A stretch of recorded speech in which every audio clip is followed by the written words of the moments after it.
to explore the medium of sound, the theater of the mind, and to create a 1-hour radio play in English. Get writing now and submit your play before the 3rd of February 2025 for a chance to win one of 3 large cash prizes. For more information, visit safm.co.za. SAFM, leading the conversations that move us.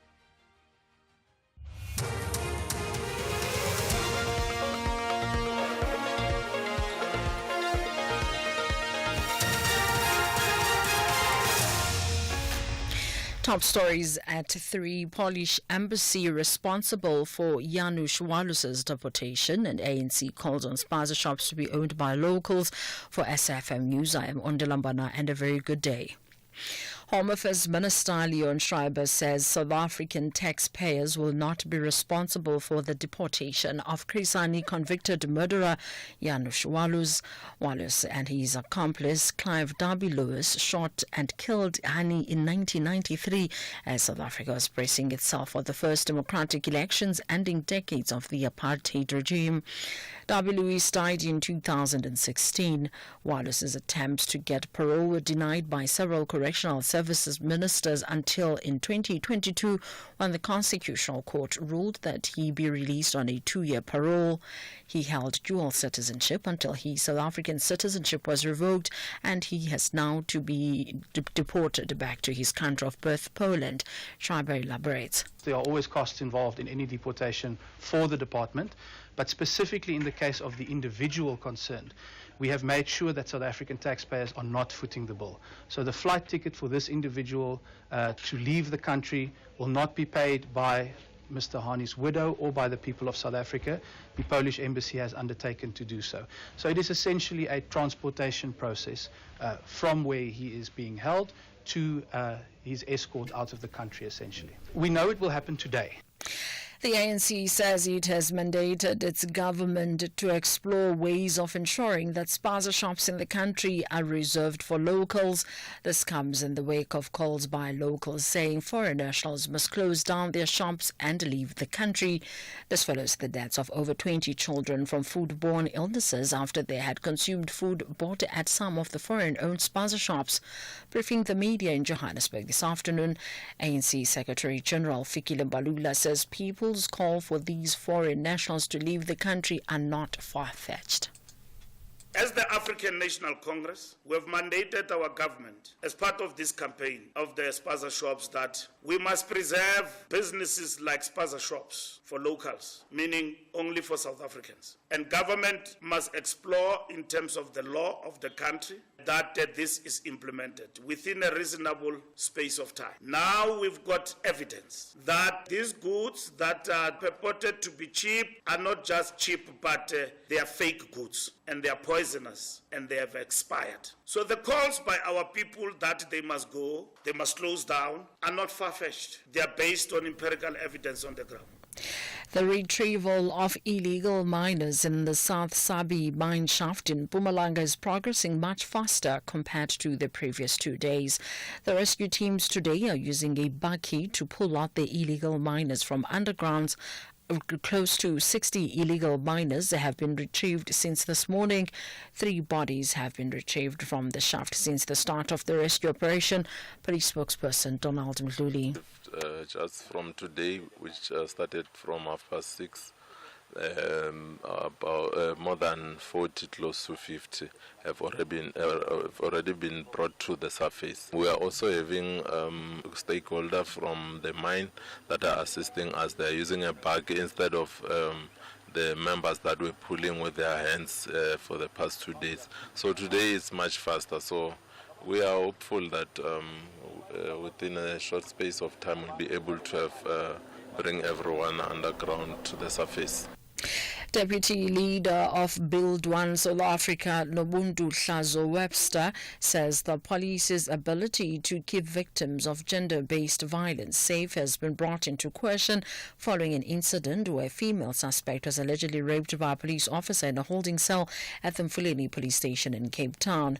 The station reportedly has among the highest reported GBV cases, with 80 sexual offences and 66 rapes in just 3 months. The police officer officer accused of the rape was suspended and is currently in custody. He is expected to appear in court on Monday. Hlazo Webster was speaking during a visit to the Mfuleni police station. Where something like this is taking place, how safe are even those who are victims that want to report their cases at this police station? So we're here because we want to have a sense of what is the process, we want to have a sense of who is the personnel that is here, what is the kind of resources and kits that are available for those kinds of cases when people come and report at this police station. U.S. Space Agency NASA has announced a further delay to its Artemis missions designed to send astronauts back to the moon. NASA's Administrator Bill Nelson said the second mission, in which the crew will circle the moon, will be pushed back to April 2026. He says the safety of the crew is paramount. The safety of our astronauts is always first in our decisions. It is our North Star. We do not fly until we are ready. We do not fly until we are confident that we have made the flight as safe as possible for the humans on board. Recapping the top story, Home Affairs Minister Leon Schreiber says South African taxpayers will not be responsible for the deportation of Chris Hani convicted murderer Janusz Walus. I am Mundilambana for SFM News headlines at 3:30. In sports this hour, private equity proposal turned down by SARU members. Germany steps down as white ball batting coach, and Dodana to help develop coaches at the ongoing national championships. More details at 3:30. The Eagles want to emphasize how high they can fly with maximum points against the Citizens. There's the header and there's the equaliser, and he has done it on the third attempt. This could be a big moment in the season of Crystal Palace. However, the defending champions are navigating an ideal path back to the summit. Grealish, and the shot is blocked, and the rebound goes in! City 2, Arsenal 2, right to the end! This is the Premier League. Experience the spectacular action between Crystal Palace and Manchester City. This Saturday, 7 December at 5 p.m. Live on SABC3. Also available at your fingertips on SABC Plus. Proudly brought to you by SABC Sport. For the love of the game.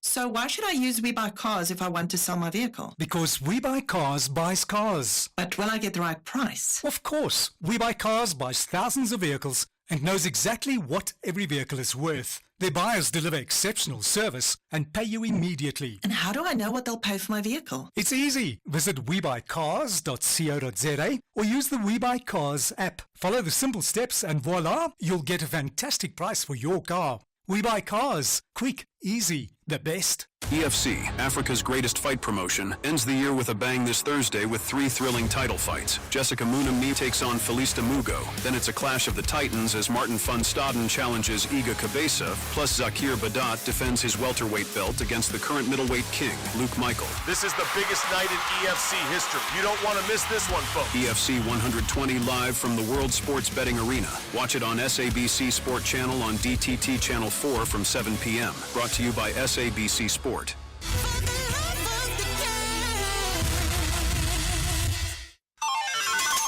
Get ready to win big this holiday season with SAFM. Text Christmas to 41391 to stand a chance to win one of 12 amazing mystery prizes. SMS lines open on the 29th of November and close on the 24th of December 2024. Winners will be announced between the 26th and the 31st of December. Each SMS costs R1.50, so hurry up and send your entries now. Terms and conditions apply. Get into the festive spirit and win big with SAFM this Christmas. The National Pulse with Ashraf Garda on SAFM. You're listening to the National Pulse. Weekdays, 3 to 6 p.m. It's Friday afternoon. It's just about the weekend. It's just about into the holiday season, isn't it? For many people, they are on holiday already, but for and others, it could be another week or maybe 10 days. And for many others as well, it's absolutely no holiday. It just is not. Have you ever been in a situation where you've worked through the entire December because that's the work you do, or you've worked through the entire December because you just can't afford not to. Like, there's just no way you can take a time off. I'd love to know. Well, my name's Ashraf Garda, and this is the National Pulse. So welcome to the show as we once again attempt to determine what is the big move of the National Pulse today. And I have my clear thoughts on that. It probably has to be, for now at least, unless something dramatic happens later on, the issue of the deportation of Janusz Walusz, the Polish national, who was then sent back to Poland today. Remember, he's completed his parole after being convicted of the killing of Chris Hani. That's been a story that goes back to the time, in fact, a year before we voted for the very, very first time, remember. So we'll talk about that. Just get your quick reaction on what you may think. In fact, let me put this to you. One word for you that best reflects your emotions now that you know that Janusz Walusz is not just out on parole, but out on parole and now deported to his home country. What's your one word? You can WhatsApp, text or voice note 0614 104 107. Call in 086 000 2032. How about tweeting? You can tweet me, Ashraf Garda, tweet SFM Radio as well. Use the hashtag The National Pulse. You can also post comments on our Facebook pages as well and tell us exactly where you're listening in from. So we're going to get reaction from different parties, certainly from the SACP in particular. But we thought, let's do this. Let's just start by playing the clip that confirms what I've just said from the Minister in the Presidency, Khumbudzo Ntshavheni. Decision. Since Janusz Walusz no longer holds any South African enabling documents, the Department of Home Affairs will be deporting him. This morning, the National Commissioner of Correctional Services will formally hand over Janusz Walusz to the Department of Home Affairs for deportation. The handover and deportation process is being overseen by the National Joint Operational and Intelligence Structures, commonly known as the NIJOINS, following a cabinet briefing earlier this week. In preparation for this deportation, Cabinet assigned Deputy President Mr. Paul Mashatile, the Minister in the Presidency Khumbudzo Ntshavheni, Minister of Justice Ms. Mamuluko Kupai, and Minister of Home Affairs Dr. Leon Schreiber to visit the family of the late Chris Hani to inform them of these developments. During this engagement, the government delegation received a request for an inquest from Mr. Hani's wife or widow and the South African Communist Party. The request will be referred to the Department of Justice and Correctional Services to process it. Okay, so that's confirmation what we all know. Let's get reaction now. Janusz Walusz deported to Poland. Your one word that best reflects what you feel about it. I certainly want to know. Alex Mashilo, Dr. Alex Mashilo with me, the SACP's national spokesperson and a member of the Central Committee of the SACP. Thank you for your time and for connecting to the National Pulse. Thanks, Ashraf. Greetings to you and to the listeners. All right. What do you, when you heard that not only is that parole period now over, but now he's actually been deported, Janusz Walusz, what's your reaction? It was quite stressful. It almost was equivalent to bringing back the 10 April 1994 trauma back. And one thing that made it difficult to handle is that you know that we have been pushing our campaign for the disclosure of the truth in this case because there are just so many aspects that have been ignored under the apartheid government, and there were new dynamics also that emerged post-1994 that have not been attended to. Despite all that, our campaign for full disclosure of the truth and an inquest, it didn't really advance to a point where we have the progress that we can show, and now this fellow, the convicted assassin, is being deported. So would you have preferred that he actually remained in South Africa and that inquest that you talk about to answer all these missing questions should have been held? We campaigned for him to rot in jail here in South Africa, and as part of that, for him to take part in the process to seek full disclosure of the truth. If you look at how things unfolded regarding even this deportation of today, it was in 2018. We were at the Supreme Court of Appeals in Bloemfontein to oppose parole for him. There is something we didn't know then, but we knew when we were in the court of law arguing our case. When his legal team said that his South African citizenship was revoked, and they made this information available to the court in response to our argument that he didn't belong to society. Their argument was that, no, we should not be worried because when he is granted parole, given that his South African citizenship was revoked, he would be deported and we must not be worried. We were worried about that because the circumstances surrounding the revocation of his South African citizenship were not clear to us. They are the same circumstances in a particular way, but looked at a different angle with the conditions, the circumstances under which he was granted South African citizenship.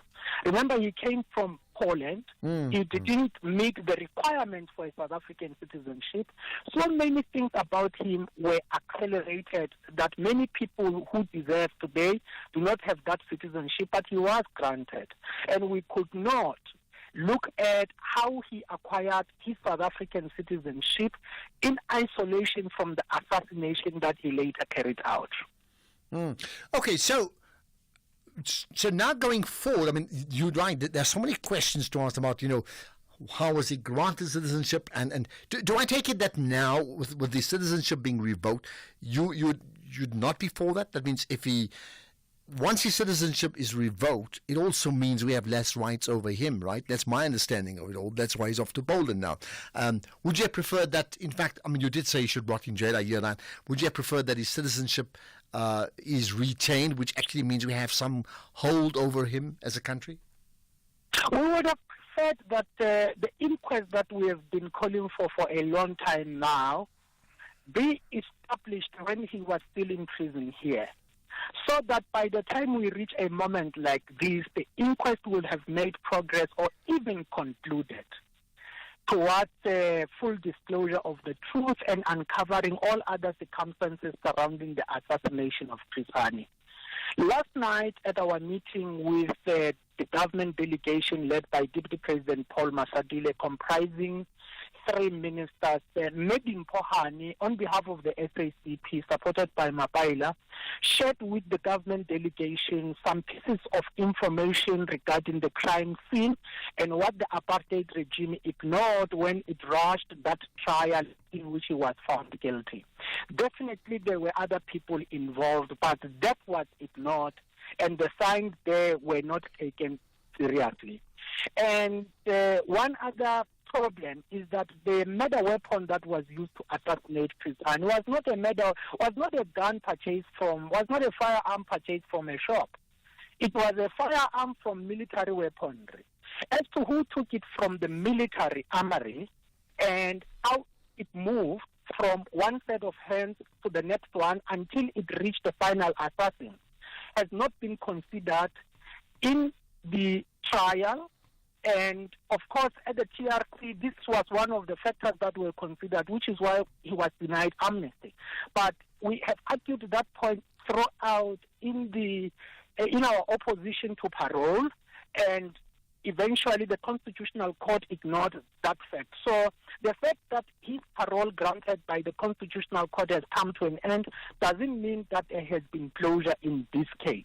So that's why we are now in a situation where we have to push the idea of an inquest, with him having been ordered to Poland later this evening. Okay, that half answers my next question. So where to from here for the SACP, considering in particular Chris Hani wasn't just a South African, but he was and a member of the ANC, but certainly part of the SACP. So where to from here? You're saying you're going to continue with the inquest. Anything else you want to do?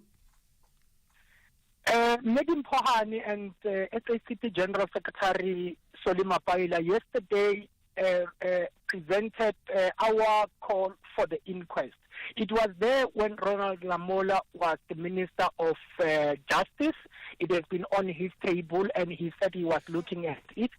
At their press briefing this morning, the new Minister of Justice said that they will look at this and engage with it. She made positive remarks about engaging with the SACP and the Hani family with the idea of taking forward the inquest. That is so crucial, and the inquest must cover those aspects: how he acquired the South African citizenship, how his citizenship was revoked, and how that is linked to the ultimate deportation that was planned in 2018 when we were at the Supreme Court of Appeals, but now has come into effect given that the parole was granted by the Constitutional Court came to an end last night or this morning at 12 o'clock. Okay. And then deal with matters of evidence now in terms of all others who were involved or at least had prior knowledge of the assassination before it was carried out, so that we can do our best to unearth the All right, here's a final thought. Do you think, and I am just trying to find out from you, do you think that Janusz Walus being deported makes it easier for South Africa to deal with him because now it's not their problem? And I know your position, but I'm asking from South Africa as a government.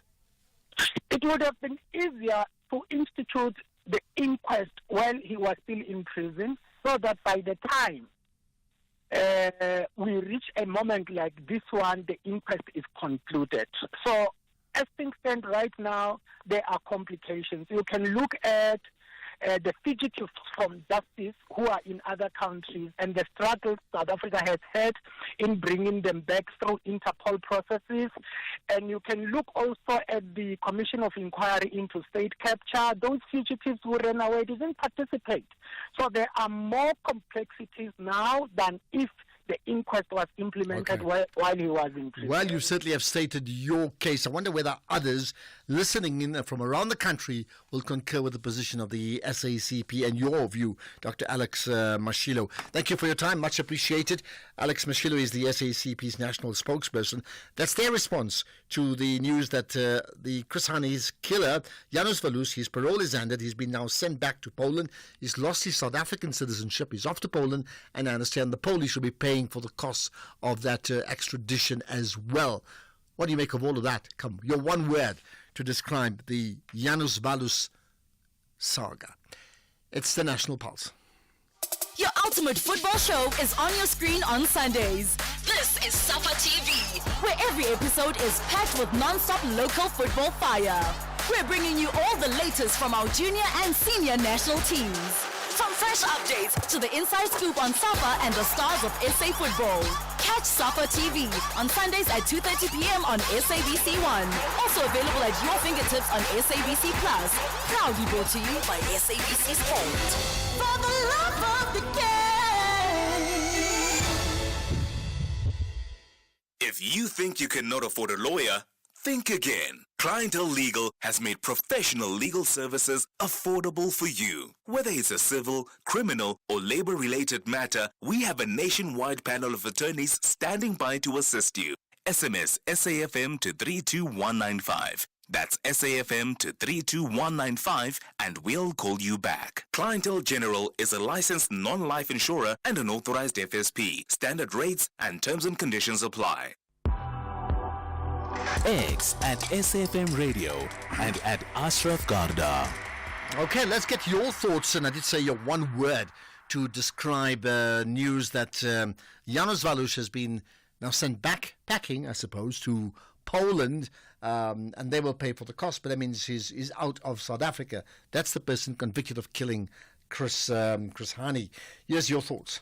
A very good afternoon to you, Ashraf, and the wonderful team.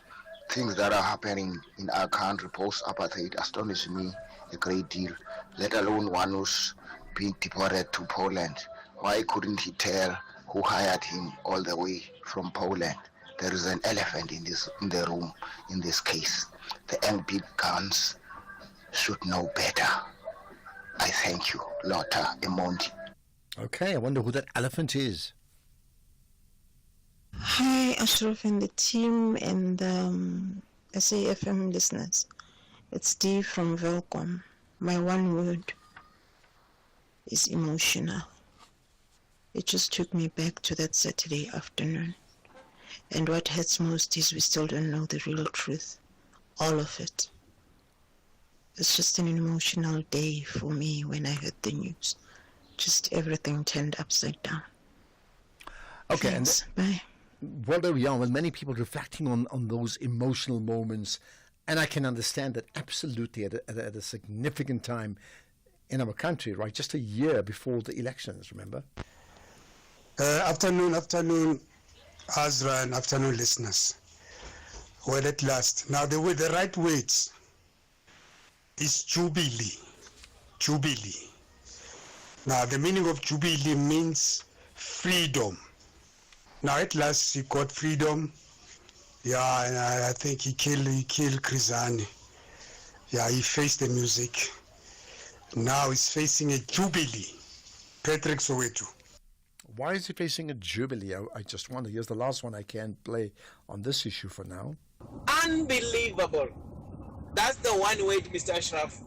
Why so much effort? You know, Nick Joint is involved, the government is involved to take this guy out of this country. What is it that they are trying to hide here?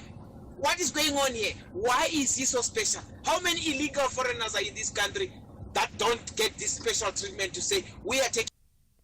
Okay, it got cut at the end, but I think we get the gist of it. We are taking you out of the country, and you're not happy with that. We'll certainly pick up on that story. We'll continue talking about that later on. By the way, we've got a fabulous Fireside Chat guest after 5. Listen out for that. Okay, let's talk about the Global Watch now, and as part of that, Ghana has an election. They head to the polls tomorrow to elect a new president as well as 276 members of parliament across the country. There are 2 leading candidates. So who are they and what are the big issues that are being fought in that country and who's ultimately going to win it? I don't have any answers, but Emmanuel Bensa Jr. certainly has. Or I think he has. He's an author and an ECOWAS and AU expert. Emmanuel, appreciate your time. Thanks for connecting to the National Pulse. Thank you very much for the opportunity. Thank you. So, I mean, of course, all elections are significant, but is this one more significant than others? I think this election is a very important and significant moment in Ghana's history, because this is the first time, really, when a president wannabe that did not make it in the last election is coming back with full force to contest, and it looks like, given the mood of the people in the country, is most likely to gain quite a bit. Secondly, this is also the first time that the sitting vice, has been actively pushed to serve as the running presidential aspirant whilst he's still in office. And so obviously you can imagine what that means for access to state resources, for campaign, and so on and so forth. The mood of Ghanaians is very clear. Ghanaians certainly want to change. We've had 8 years of a ruling government that has offered a lot of very colorful and interesting insights into how governance is run.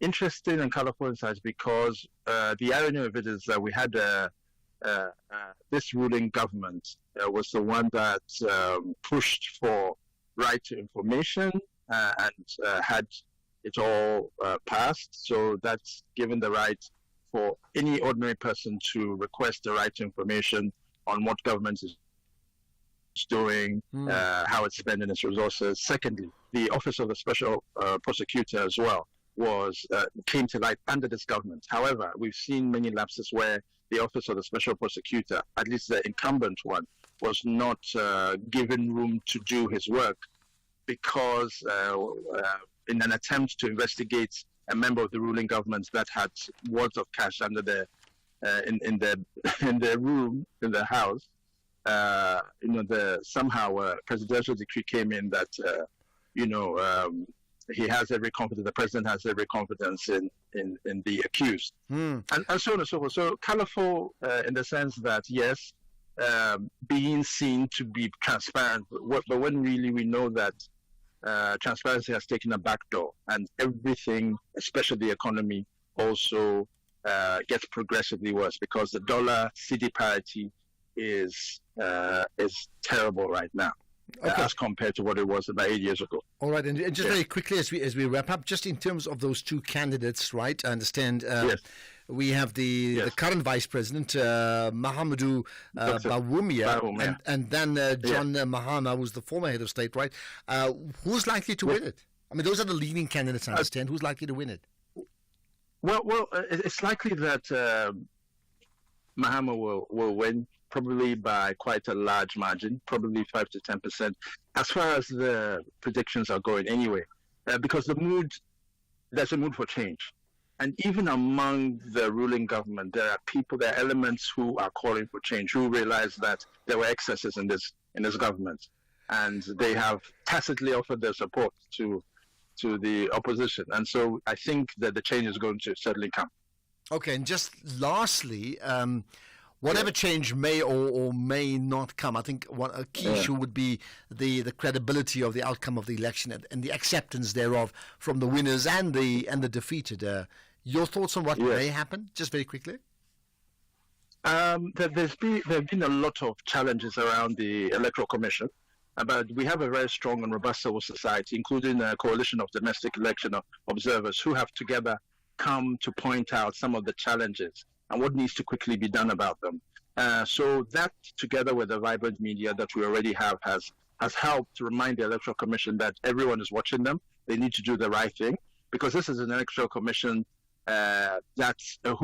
which members were appointed by the ruling government. So already that causes problems. But we also know that, because the mood is the mood is going to go the other way. All eyes are on making sure that they do the needful, they do the right thing. And we certainly hope they do just that, do the right thing. Emmanuel Benser Jr., appreciate your time and best wishes for that election in Ghana. And we'll certainly cover that response and the reaction to the election next week for sure. Let's get the news headlines now. Here's Ondela Mbana. Thank you, Ashraf. News headlines. The ANC has called on communities to ensure that residents who aid illegal foreign nationals and perpetrate criminal activities face the full might of the law. Home Affairs Minister Leon Schreiber says South African taxpayers will not be responsible for the deportation of Chris Hani's convicted murderer Janusz Walus. Reports from Syria say rebels may be just 5 kilometers away from the country's third biggest city, Homs, as they continue their lightning advance after taking Hama yesterday. A full update follows at the top of the hour. SAFM, guiding you through the rush hour traffic.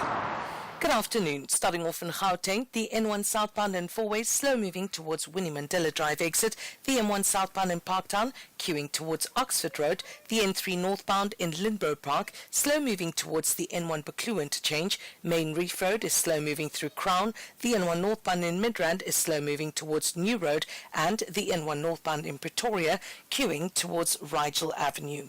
In KZN, the N3 eastbound in Pietermaritzburg has a crash after New England Road. The N2 southbound has a stationary vehicle before Spaghetti Junction, and Umgeni Road is slow moving through Springfield Park. In Cape Town, the M3 inbound has a crash before Hospital Bend. The M3 inbound has a crash on Weinberg Hill. The N1 inbound has a truck crash before Brighton Road. That's queuing traffic in both directions. The N7 Jakes Havel Drive southbound slow moving at Voortrekker Road. Main Road is slow moving through Greenpoint, and some slow moving traffic reported in the Cape Town CBD area, so expect delays. With your traffic update, I'm Irma G. This is SAFM Sports with Tuming Khapele. Right, Tumi, let's talk about the Springbok brand and SA Rugby's brand, but not so much with points on the field of play, but trying to score points off the field of play. What's happened? Well, the South African Rugby Union today resolved to reject a proposal to accept a potential private equity investment in the sports commercial rights. The proposal failed to reach the 75% majority that was required for such a transaction to be approved. 7 of the 13 member unions with voting rights opposed the proposal. However, the Ekali Sports Group, which was identified by the members as their preferred bidder in December last year, has an exclusivity period until the end of 2024 to make a revised offer should it wish. Then in cricket, JP Domini has stepped down from his role as the white ball batting coach with immediate effect for personal reasons. Domini has been a key member of the limited overs coaching staff since his appointment back in March 2023. Cricket South Africa says that a process to identify a suitable replacement is currently underway, and the appointment of a new white ball coach will be announced in due course. Then it's day 2 of that second test between South Africa and Sri Lanka. Sri Lanka currently batting. They're sitting on 144 for 1, and they trail South Africa by 214 runs. Then in netball, Spar Proteas assistant coach Zanele Mdodana will use the ongoing national championships to conduct a coaching course to impart technical knowledge to district coaches. The national championships are set to take place at the Ellis Park Arena until the 7th of December, and clubs from different districts across the country are vying for the national title. Mdodana says that the aim of this coaching course is to assist the coaches and in understanding the South African way of playing netball. So we know that the SPAR National Championships is the flagship of netball in our country.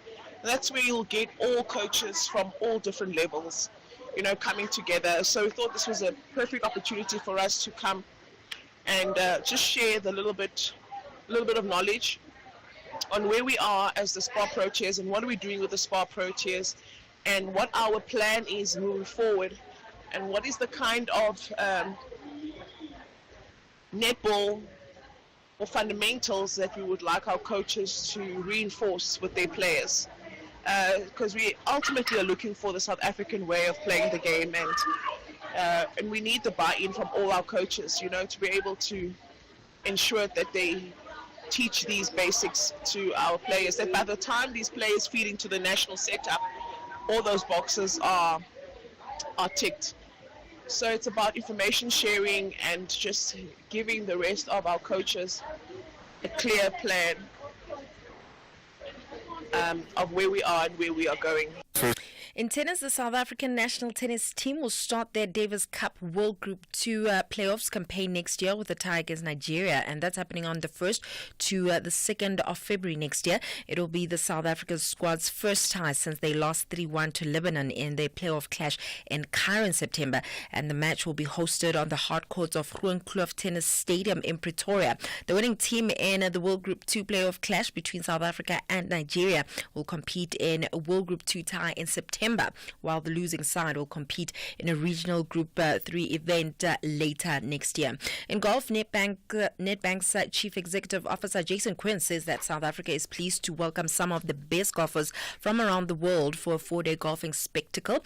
Africa's major sport championship started yesterday at Gary Player Country Club in Sun City until Sunday, with 66 players competing for the coveted prize. Firstly, the field is an amazing field. We've got some of the best golfers in the world here. We've got people from the US, Canada, right across Europe. And some of our South African boys are here, which is amazing. Some youngsters coming through our Sunshine Tour, which does great work for the development of our South African golfers. So you've got a couple of those guys coming through. You've got a couple of South African kids that have been overseas and they're coming back to play. So it's a nice combination of, South African homegrown talent against some of the best of the world. And that creates a great story for golf. Well, the last time I checked, Max Homer was in the lead, and he was sitting on 7 under par. With that said, that's it from my side for now. So what do you think of the Springbok saga? I mean, for me, when I looked at the deal, I think it's two sides of a coin, because one side you look at the 20%, which I think is a lot of stake within SARU, and it means that 3 of the 7 board members goes to Ekali, and they're able to vote, and also they had the right to choose their own chairperson.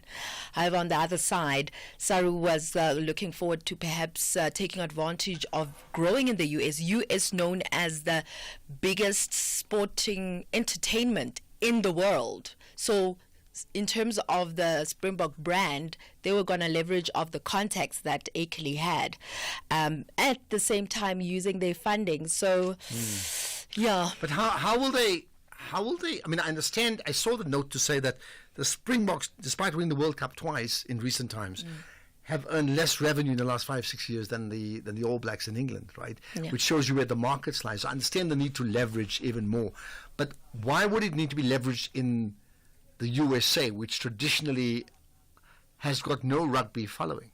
It doesn't have rugby following. However, as I did say, the sports entertainment industry in the US is big. I understand, but I'm saying how would they use? I mean, I'm trying to understand How would they do that?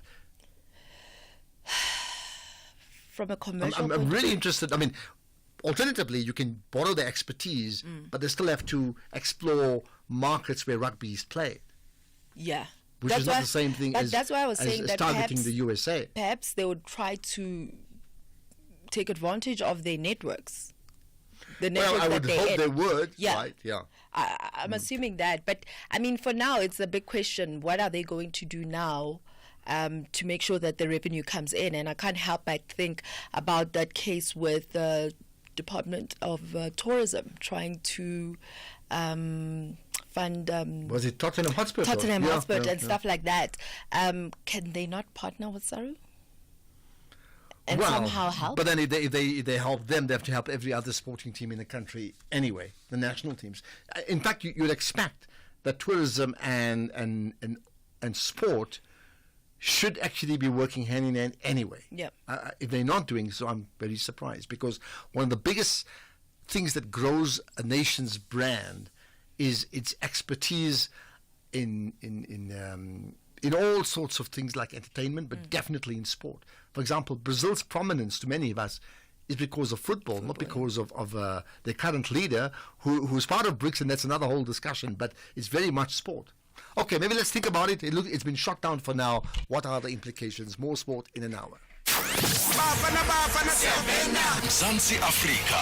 Bafana Bafana have qualified for AFCON 2025 with an unbeaten record. For decades, the SABC stood by Bafana Bafana when few believed. It has been our honor to champion our national heroes through every twist and turn. We witnessed their hard work, challenges, and incredible resilience. This victory is not just for the team, but for all of us who have held on to hope and pride in our nation's talent.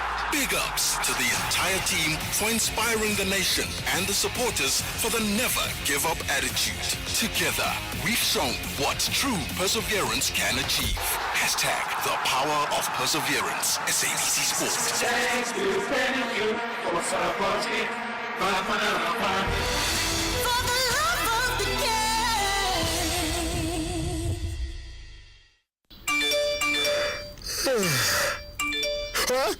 Don't wake up to less money or no money in your account. Add an extra layer of security for unusual transactions. Nominate a trusted person on the Standard Bank banking app. If something seems off, they can decline transactions for you, even while you sleep.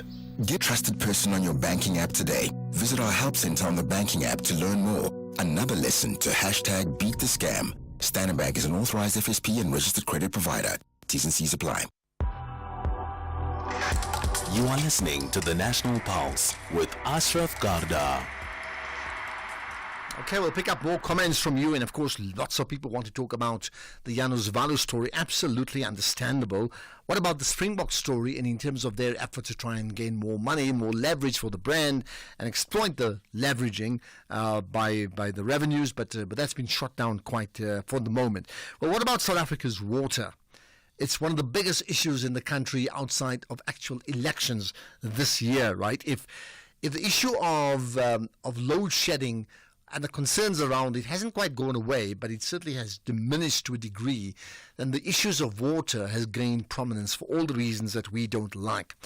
Now, AfriForum, they've put together a 2024 water report, and part of their report, called the Blue and Green Drop Results, well, they reflect a very worrying picture of South Africa's water supply and sewage treatment systems.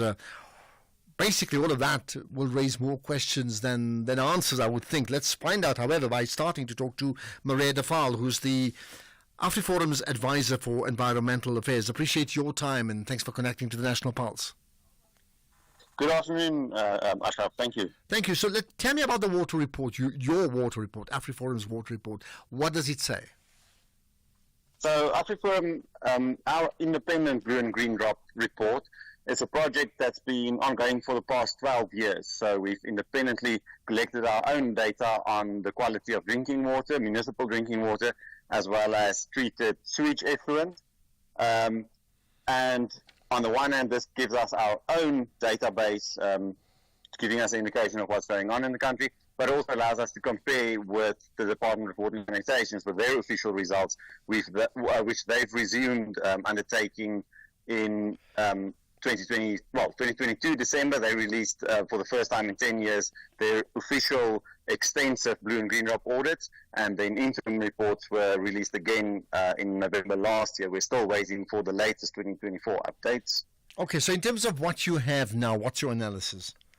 Because there's two parts. One is the availability of water, which is one conversation, and the other is the water we have. What's the quality of it, isn't it? Okay, the availability of water, that's one issue that perhaps I should just park for right now. Just to give you an overview of the results of our findings, the Blue Drop testing, so that's municipal drinking water, we conducted tests in 210 towns and cities across the country where we have branches. We work through our volunteers, and we found that in 87% of these tests, I think that's 182 of the 210 tests, the drinking water is still safe for human consumption. We measure a range of chemical and bacteriological components, and then against the criteria set by the South African National Standard for drinking water quality. And basically, whenever we flagged it as unsafe, it's because there's bacteriological components in the water, E. coli or fecal coliform bacteria, that's above the acceptable standard, and that means there's an immediate health risk should consumers drink that water. On the sewage effluent side, we tested 150 sewage treatment plants, outflow before it's released back into the environment, into a natural water source. Here, the same test apply, but there's different limits. For the quality of treated effluent, there's a national guideline which sets minimum standards. That's what we used as our benchmark, although each and every wastewater treatment plant would have its own water use license with more stringent criteria. But we just use the general guidelines as the minimum standard. All right, so how should, a person listening to our conversation, how should they interpret that? Which would be the average South African citizen, right? How should we interpret this? So I would say don't go into a panic, but perhaps especially if you look at the drinking water quality, because especially in our metros, drinking water by and large is still safe. It's more in rural and more remote areas where municipal service delivery is failing. And then also our test just represents one single test on a particular day. We undertook our testing in August 2024. So it's a alarm bell and a caution to say it indicates that on that particular test the water was safe or not safe. But then following from those tests, if it's unsafe, we engage with the municipalities to out what's going on. Okay, so it's not an official warning from the municipality to say our drinking water is not safe. Have you had, besides talking to us on air, have you had, from an AfriForum point of view, had discussions now with the municipalities, having raised these issues with them, and if so, what sort of discussions are taking place? So a few examples I can just give that I know we've been in conversation with municipalities include Mossel Bay and Western Cape, because that was a result that also surprised us, and they've confirmed through their own testing and full laboratory analysis that their drinking water is safe. And then, for every example in our report where there's unsafe drinking water, it means we are going to, if not yet, we are in discussions with the municipalities just to make sure we're on the same page.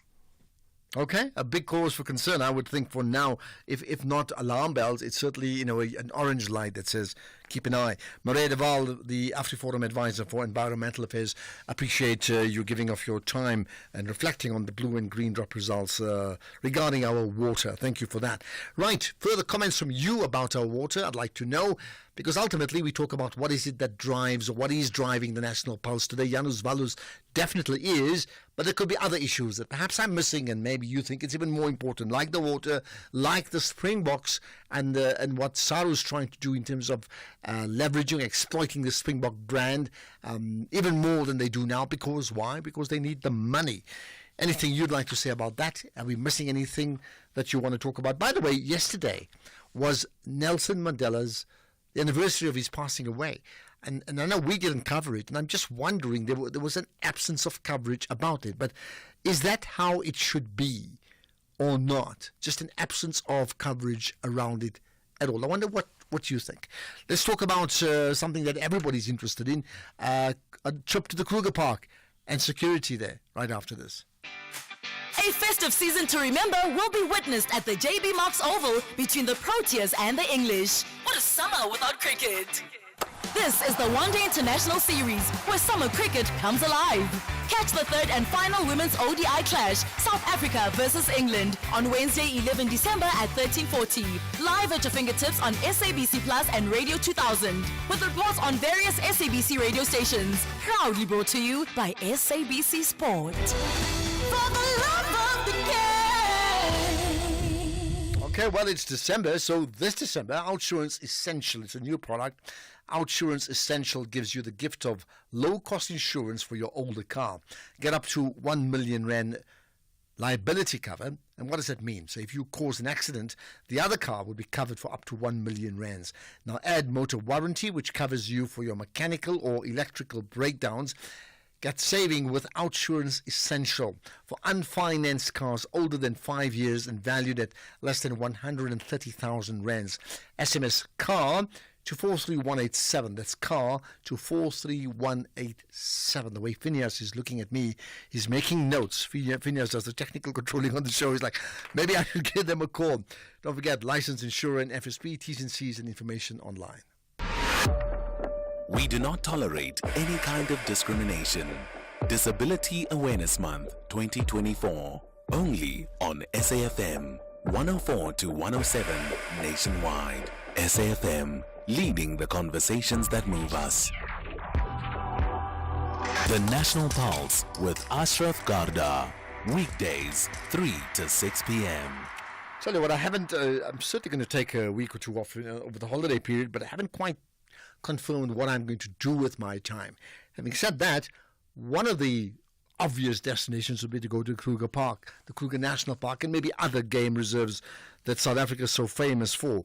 Now, with that in mind, the SANParks themselves have announced that they will enhance surveillance at the Kruger Park, at all Kruger Park's national entry gates as part of the festive season crime prevention drive. Let's find out what they're doing and why is it necessary. With Mika Eichpartler, the SANParks spokesperson. Ike, good to connect as always. Thanks for joining us.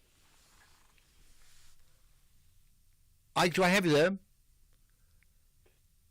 Right.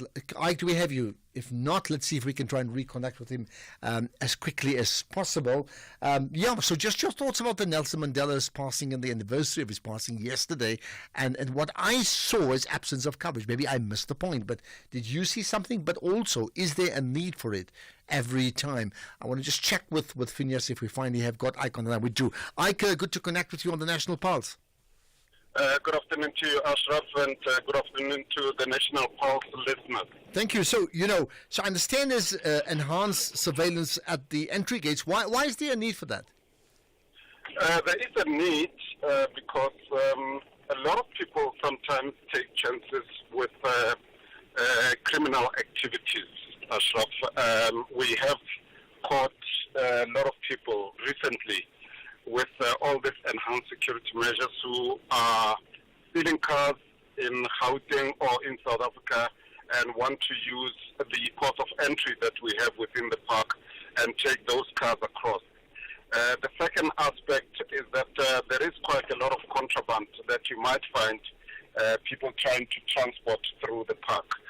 But besides that, we also have a problem of poaching, which we're still trying to get on top of. And so once we have these layers of security, it gives us a better chance of being able to be on top of some of the criminal activities that happen. Okay, and this increased surveillance is at the entry point, so it's not driving through the game reserve. It's all the various entry points to the reserves, right? It is at the gates, most of the gates that we have, yes. Okay, and you mentioned two things. I mean, one is just general criminal activity, perhaps against people that are there, and the other would be against poaching. So they're two really very, very different issues, aren't they? They are different issues, but both are law enforcement issues. So we have the mandate within the park to be able to enforce law within the boundaries of the park. But outside, obviously, we have to work with the South African Police Service and other agencies. What is the nature of the extra surveillance? I mean, besides just having more people, can you give us more detail?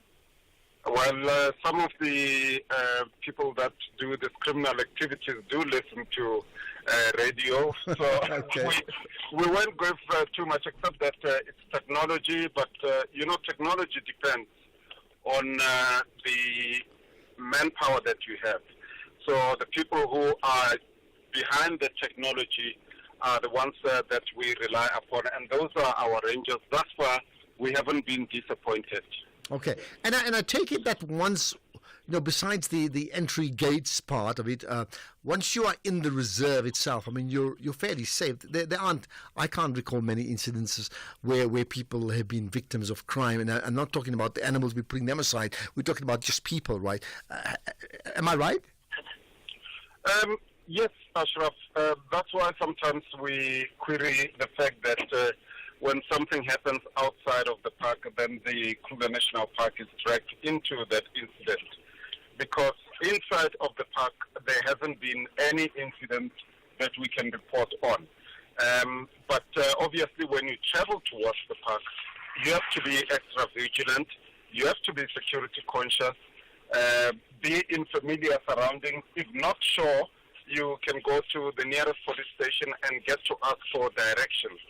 Because most of the incidents, they happen on the way to the Kruger National Park, not inside the Kruger National Park. I understand. What about the other issue, which is people in the park, people like myself, right, who are in the park and they're not crooks and they're not criminals and nothing of that sort, they're not poachers, but they also have a sense of no respect, that they are actually in the space of animals and it's their space, and they're unable to understand that they can't effectively unsettle the imbalance that occurs in that environment.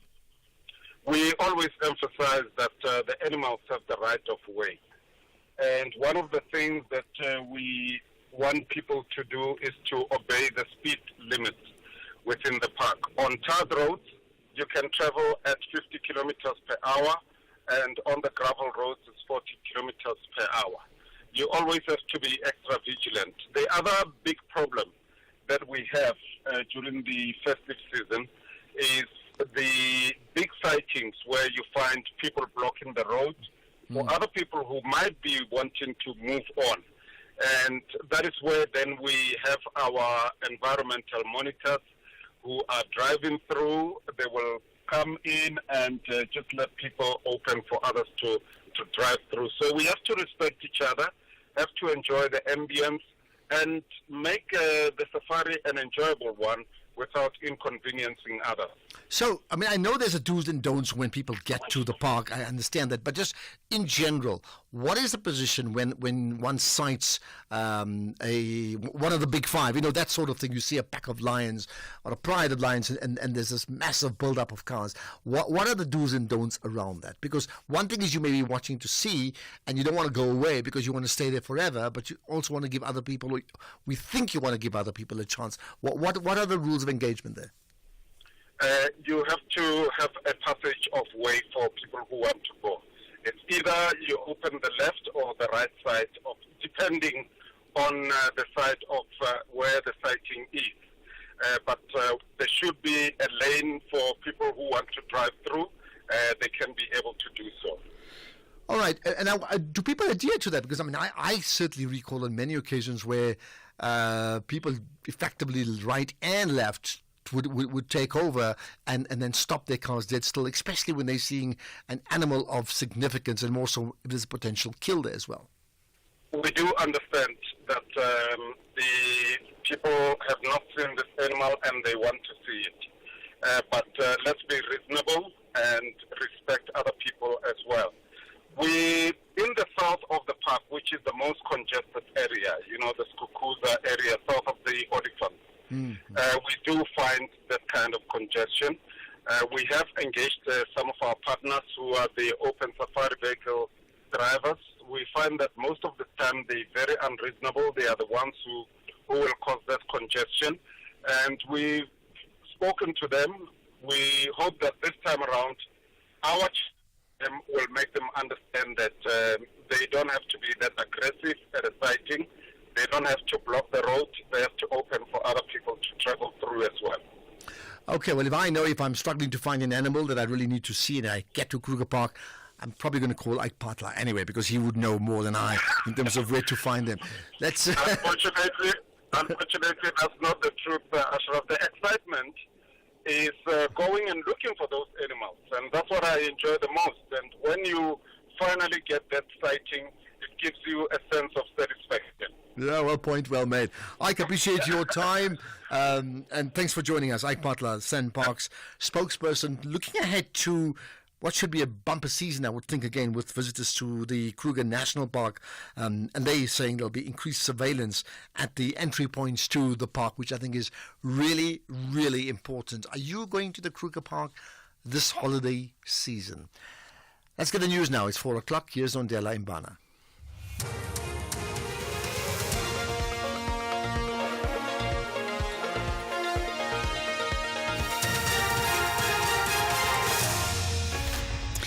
Thank you, Ashraf. Top stories at 4. Residents cautioned against helping illegal foreign nationals, and rebels in Syria progress to the country's third biggest city. For SAFM News, I am Ondela Mbana, and a very good afternoon. The ANC has called on communities to ensure that residents who aid illegal foreign nationals and perpetrate criminal activities face the full might of the law. This as the country grapples with issues of illegal mining activities and a spike of foodborne illnesses, which some have linked to counterfeit goods allegedly sold by foreign-owned spaza shops. There have been mounting calls for the deportation of illegal foreign nationals. Briefing the media in Johannesburg this afternoon, ANC Secretary-General Fikile Mbalula says citizens have a duty to safeguard their country. The illegal criminal activity must be wiped out. South Africans must work, and we must work together to get rid of these illegal activities. And we must clamp down, as we do right now, that those illegal spaza shops, particularly by foreign nationals too, must close down, and those who are found must be deported with immediate effect. The people of South Africa must become the eyes and ears of government to act decisively in relation to this. Home Affairs Minister Leon Schreiber says South African taxpayers will not be responsible for the deportation of Chris Hani convicted murderer Janusz Walus. Walus and his accomplice Clive W. Lewis shot and killed Hani in 1993 as South Africa was bracing itself for the first democratic elections ending decades of the apartheid regime. W. Lewis died in 2016. Walus's attempts to get parole were denied by several correctional service ministers until in 2022, where the Constitutional Court ruled that he be released on a 2-year parole. He held dual citizenship until his South African citizenship was revoked, and he has to now be deported back to his country of birth, Poland. Schreiber elaborates. There are always costs involved in any deportation for the department, but specifically in the case of the individual concerned, we have made sure that South African taxpayers are not footing the bill. So the flight ticket for this individual to leave the country will not be paid by Mr. Hani's widow or by the people of South Africa. The Polish embassy has undertaken to do so. So it is essentially a transportation process from where he is being held to his escort out of the country, essentially. We know it will happen today. Minister in the Presidency for Women, Youth and Persons with Disabilities, Sindisiwe Chikunga, says if men can lead the fight against violence perpetuated against women and children, gender-based violence will be a thing of the past. Chikunga joined hands with the Amazulu King Misuzulu Kazwelithini in the Men Unite Against Gender-Based Violence and Femicide March in Durban. The march is aimed at raising awareness of GBV. Chikunga elaborates. The study indicated that women are violated, whether they are violated physically, sexually, economically. People will take their earnings and demand that they use them as they wish. And this, therefore, is a very important call to say to men not in their name. And if it is said by the very men which, according to the prevalent study, are said to be behind the violence that is meted against women, we think that is an important message. And therefore, that is why I really want to thank first Isilo Samabandla, second the Good Men's Foundation. Meanwhile, founder of the Good Man Foundation, which organized the march, Simangaya Klaba, says they're currently focusing on educating young men and boys. It's very, very important that the statistics guide us, because without research, you don't know where you must invest, mobilize resources and invest in that particular communities. As we know, police are releasing quarterly stats, especially on crime in South Africa. And when it comes to GBV as well, they always release the 30 hotspots communities that are battling gender-based violence and femicide. Reports from Syria say rebels may be just 5 kilometers away from the country's third biggest city, Homs, as they continue their lightning advance after taking Hama yesterday. Taking Homs would cut the main road leading from the capital, Damascus, to Syria's Mediterranean coast, a stronghold of the embattled President Bashar al-Assad. The BBC's Barbara Platt Asha has the details. Statements by the Rebel Operations Center saying that they have advanced quite significantly from Hama.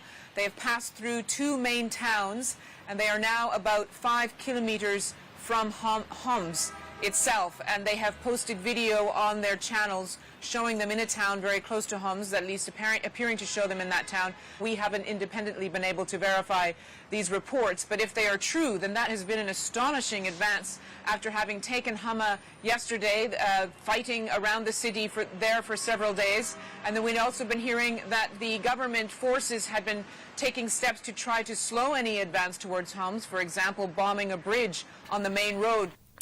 Recovering the top story, the ANC has called on communities to ensure that residents who aid illegal foreign nationals and perpetuate criminal activities face the full might of the law. I am Ondilambana for SFM News headlines at 4:30. In sports, the Sawa Orlando Pirates rearing to go against Al Ahly, Kyrgios and Bencic return to Australian Open with protected rankings, and Comrades Marathon reopens entry process. More details at 4:30. SAFM, guiding you through the rush hour traffic. Good afternoon. Starting off in Gauteng, the N1 northbound in Pretoria queuing towards Rigel Avenue. In Bedfordview, the N3 southbound queuing towards Van Buren Road, and the N12 R24 westbound queuing on both routes towards Giluli's interchange. In Midrand, the N1 northbound is slow moving towards New Road, and the N1 southbound slow moving at Olifantsfontein Road. In KZN, the N3 westbound is queuing towards Spaghetti Junction. The N2 southbound in Amanzimtoti is slow moving on Twinney Hill. Umgeni Road is slow moving through Springfield Park, and Old North Coast Road is closed just north of Columbine Place. In Cape Town, the M5 southbound has a crash on the link to the N2 outbound. The M3 southbound is slow moving towards Rhodes Drive. The N1 inbound has a truck crash reported before Brighton Road. That's causing delays in traffic in both ways. The N7 Jakes Havel Drive southbound is queuing at Beaufort Circle, and the R300 northbound is a stationary vehicle reported after Old Paul Road. With your traffic update, I'm Irma G. After registering following wins in their Group C opening matches, the Buccaneers and the Red Devils now meet each other. The South tackles the North. This is the Total Energies CAF Champions League. Witness the incredible flavor of African football. Orlando Pirates versus Al Ahly this Saturday, 7th December at 2:30 p.m. Live on SABC3 and SABC radio stations at 3 p.m. Also available everywhere for everyone. Always on SABC Plus and SABCSport.com. Proudly brought to you by SABC Sport.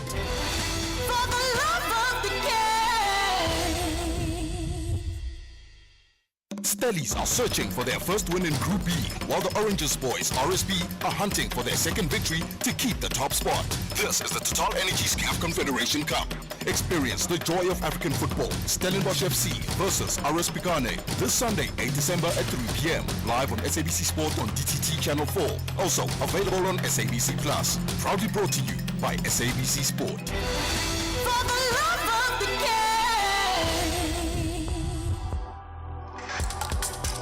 The National Pulse with Ashraf Garda on SAFM. You're listening to the National Pulse, weekdays 3 to 6 p.m.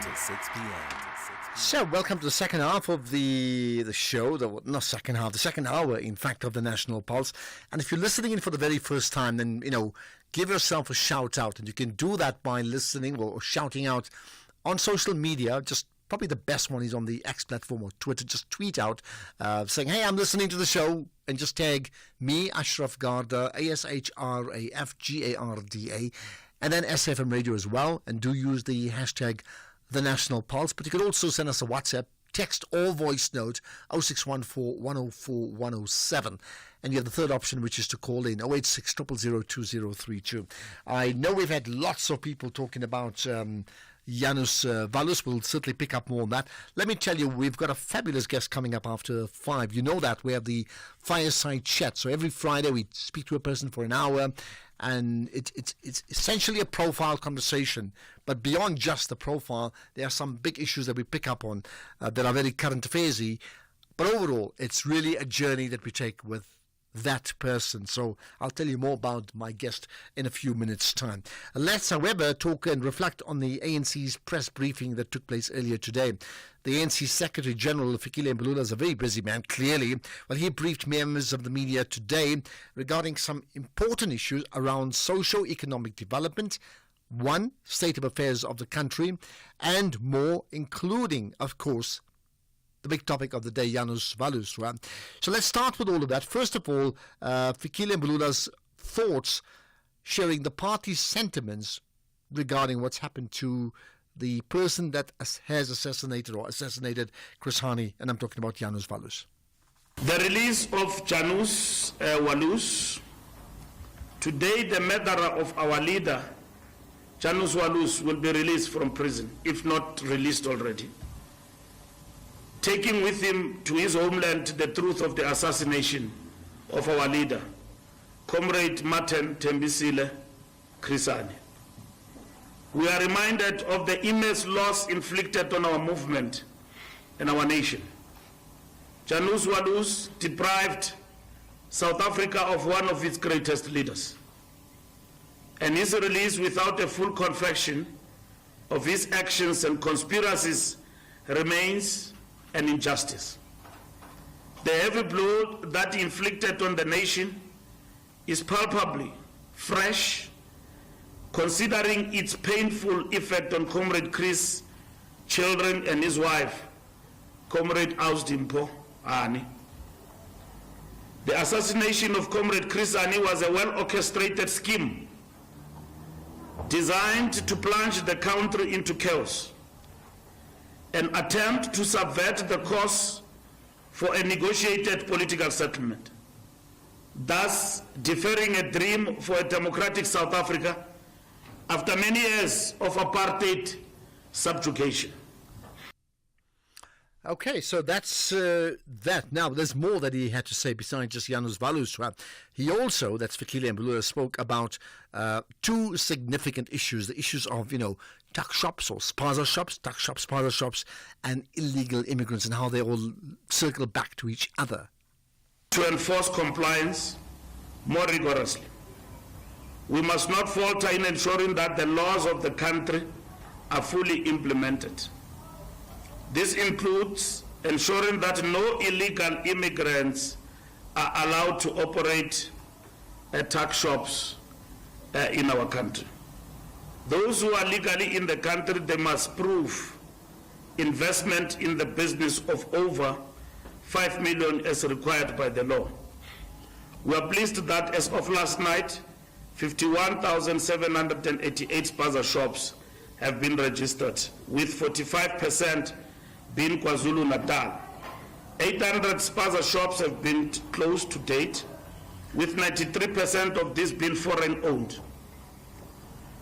We call on the government to employ additional inspectors to monitor the sector and ensure that it serves its intended purpose, empowering South Africans and restoring economic dignity to our communities.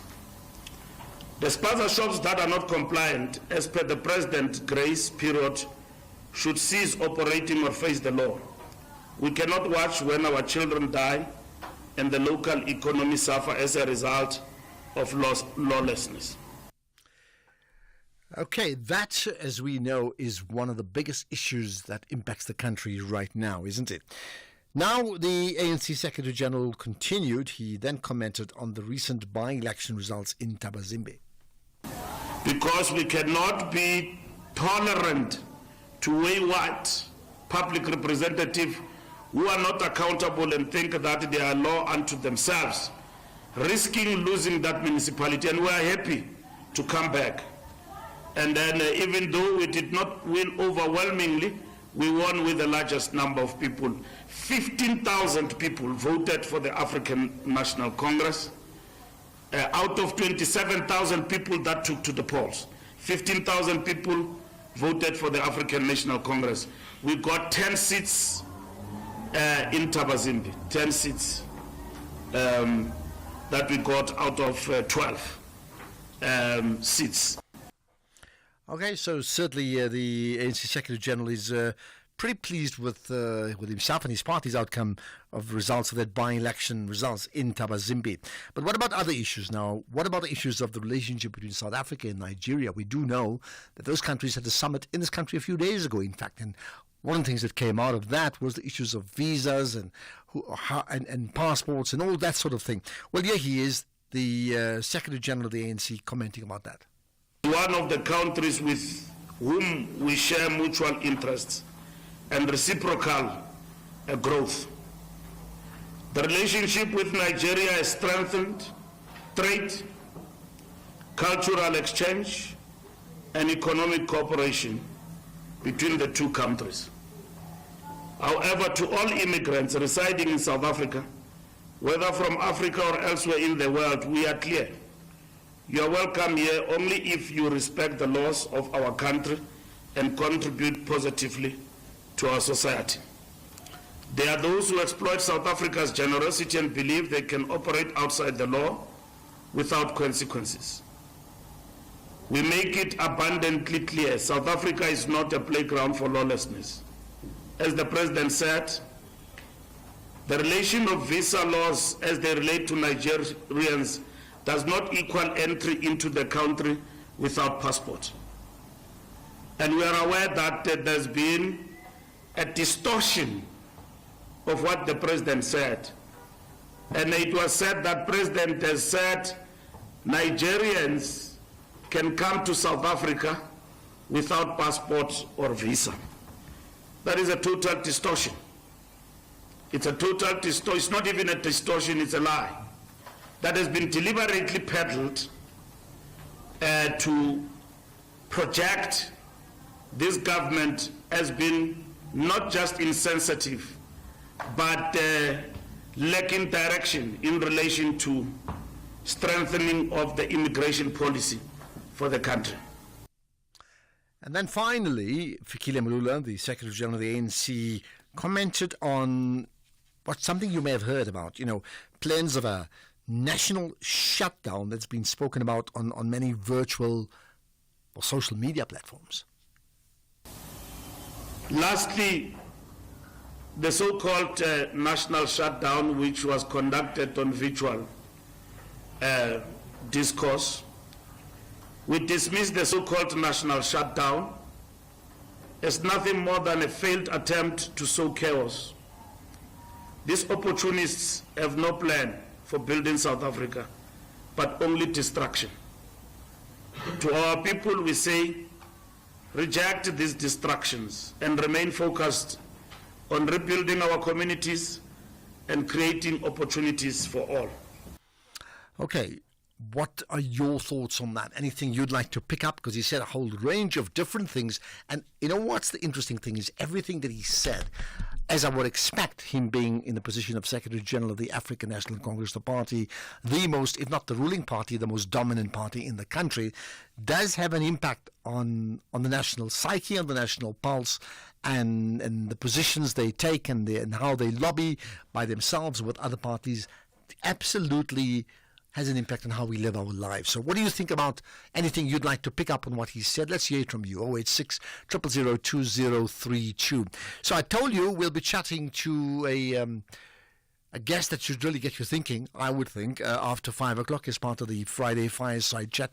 Well, we're going to chat to Professor Somadoda Fikeni. 1 hour of him.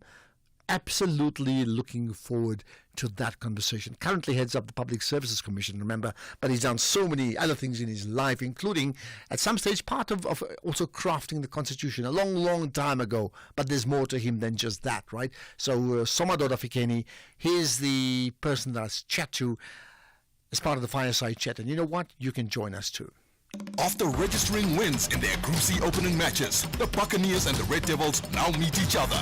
The South tackles the North. This is the Total Energies CAF Champions League. Witness the incredible flavor of African football. Orlando Pirates versus Al Ahly this Saturday, 7th December at 2:30 p.m.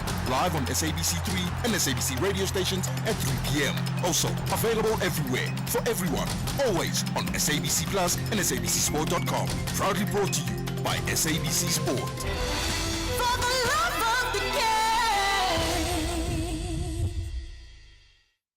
Africa Zonga's visitors, England, believe only victory will bring joy to the English. However, the Proteas are highly spirited to triumph. What a summer without cricket!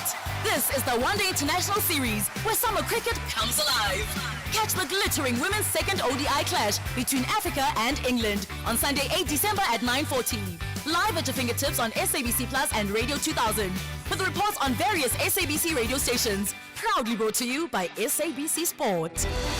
For the love of the game.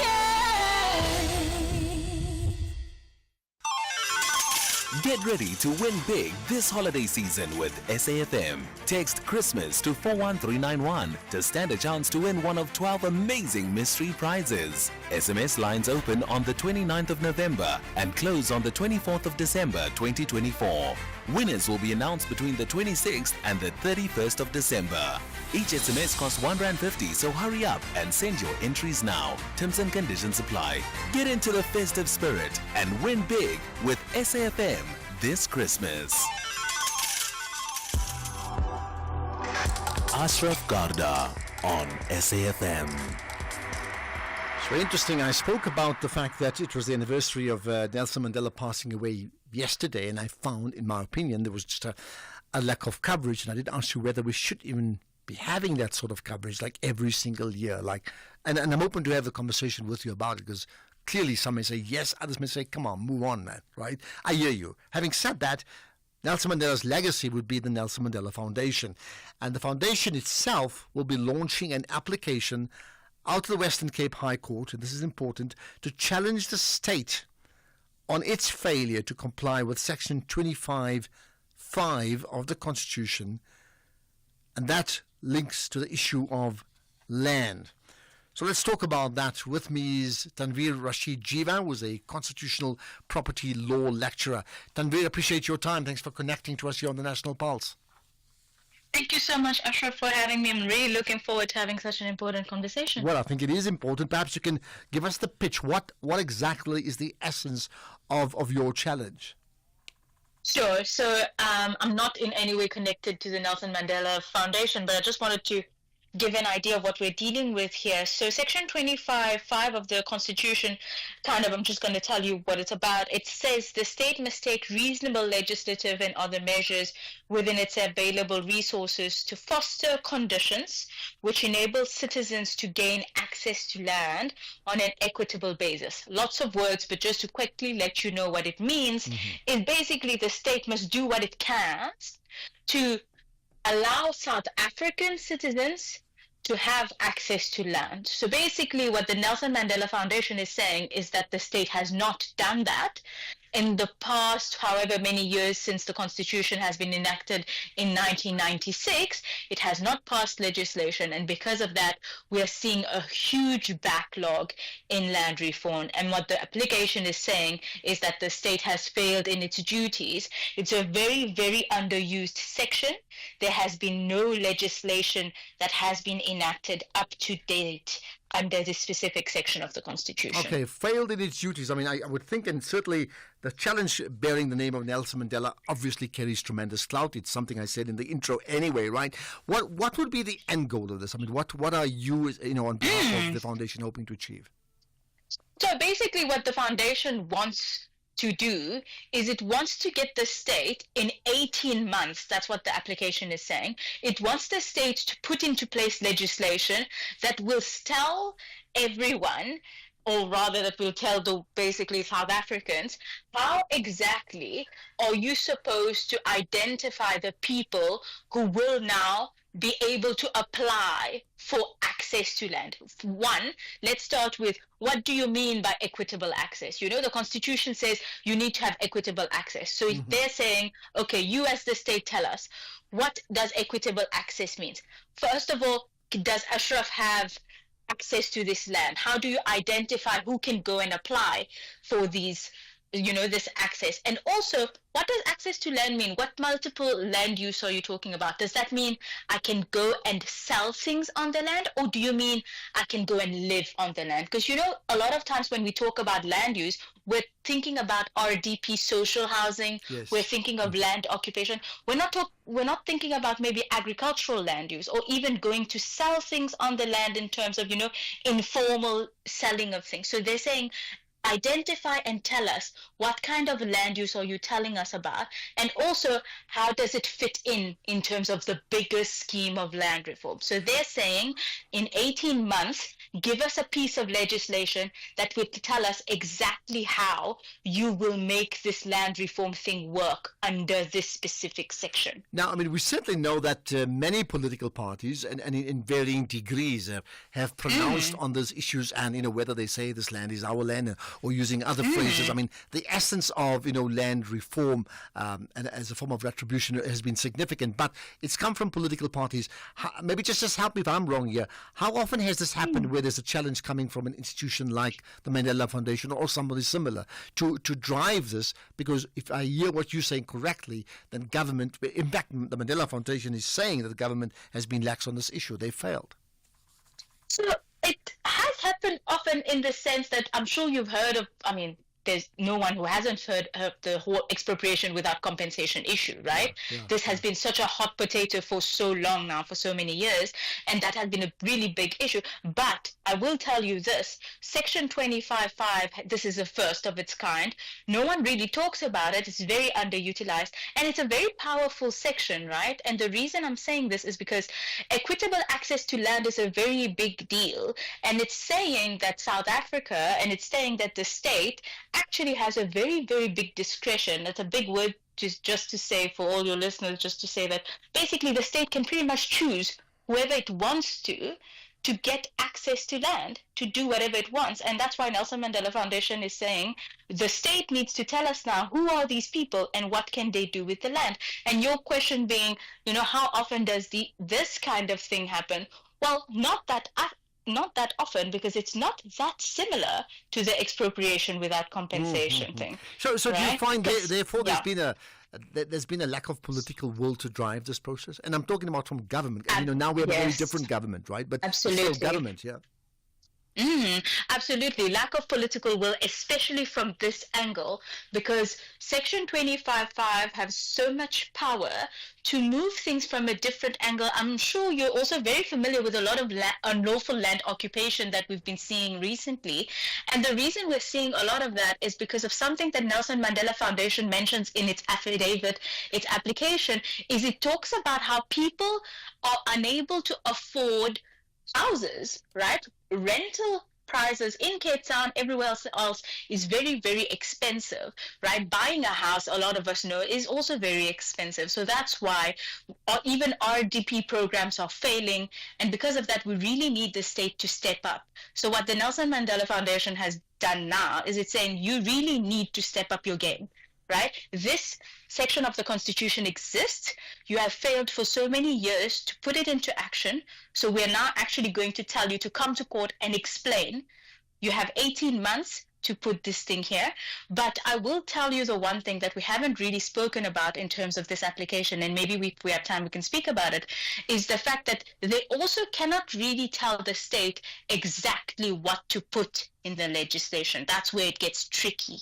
Because it can tell the state you failed in that you didn't do it, but it can't tell the state exactly what to do. Okay, two things very quickly. I mean, this is not the same as what others may have suggested, which is expropriate land, without compensation, but also do so from existing land owners, and that will cause a different sort of conflict. That's not the conversation we're having. Not at all. No, we're having a very different conversation here. So we need to completely forget about expropriation without compensation. We're not even touching expropriation here. What we're talking about here is the Nelson Mandela Foundation saying you need to give us a piece of paper, you need to give us law that tells us a new land reform program that is going to tell us who has access to it and how you are going to give them land. And you need to remember, the biggest owner of land in South Africa is the state. They do have land. So they need to tell us, how are you going to give people access to land? That's what the Nelson Mandela Foundation is saying. Okay. They're not saying go and expropriate land. No. And just last thing, very, very quickly, more as a footnote to this issue, having just returned from Canada myself, where I was moderating at the One Young World Summit. A key theme of that summit is what is called First Nation. It's a big deal in Canada.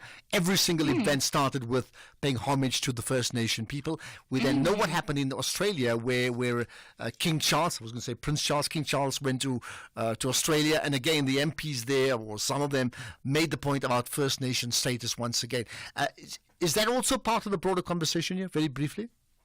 So this one gets a little bit tricky, because if you read the property clause section 25 as a whole, it stops land redistribution from 1913, right? So June 1913. So essentially what it does is it kind of discards First Nation people, and that's a bigger debate that I'm sure we will not have time for. So unfortunately, no, then essentially it discards this whole debate and First Nation people, which is quite outrageous and a debate for another day. But to answer your question very quickly, unfortunately not. It's not part of the debate, and it's part of this conversation, unfortunately. Okay. But at least the issue of land has been put on the agenda, certainly by the Nelson Mandela Foundation, and that's a good start. Tanveer Rashid Jiva, thank you for your time. And of course, you are a constitutional property law lecturer. Appreciate your input. Lots to consider coming out of that conversation, isn't it? This is the National Pulse. Come on, what are you feeling today? What gets your pulses racing? This should, I would think, right? Let's get the news headlines. Here's Zondela. Thank you, Ashraf. In the news headlines, the ANC Secretary General Fikile Mbalula says the release of Chris Hani's killer Janusz Walus without full confession of his actions is an injustice.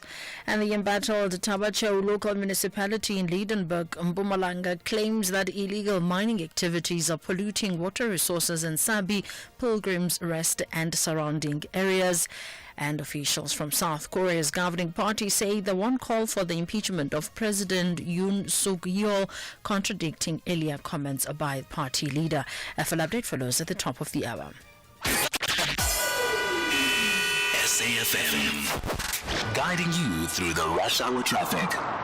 Good afternoon. Starting off in Gauteng, Solomon Mhlangu Drive in Pretoria will have weekend road closure opposite Waterkloof Air Force Base to and from the R21 highway from 6 p.m. today until midnight on Sunday for upgrade works. The N3 southbound in Germiston is queuing towards Geldenhuys interchange.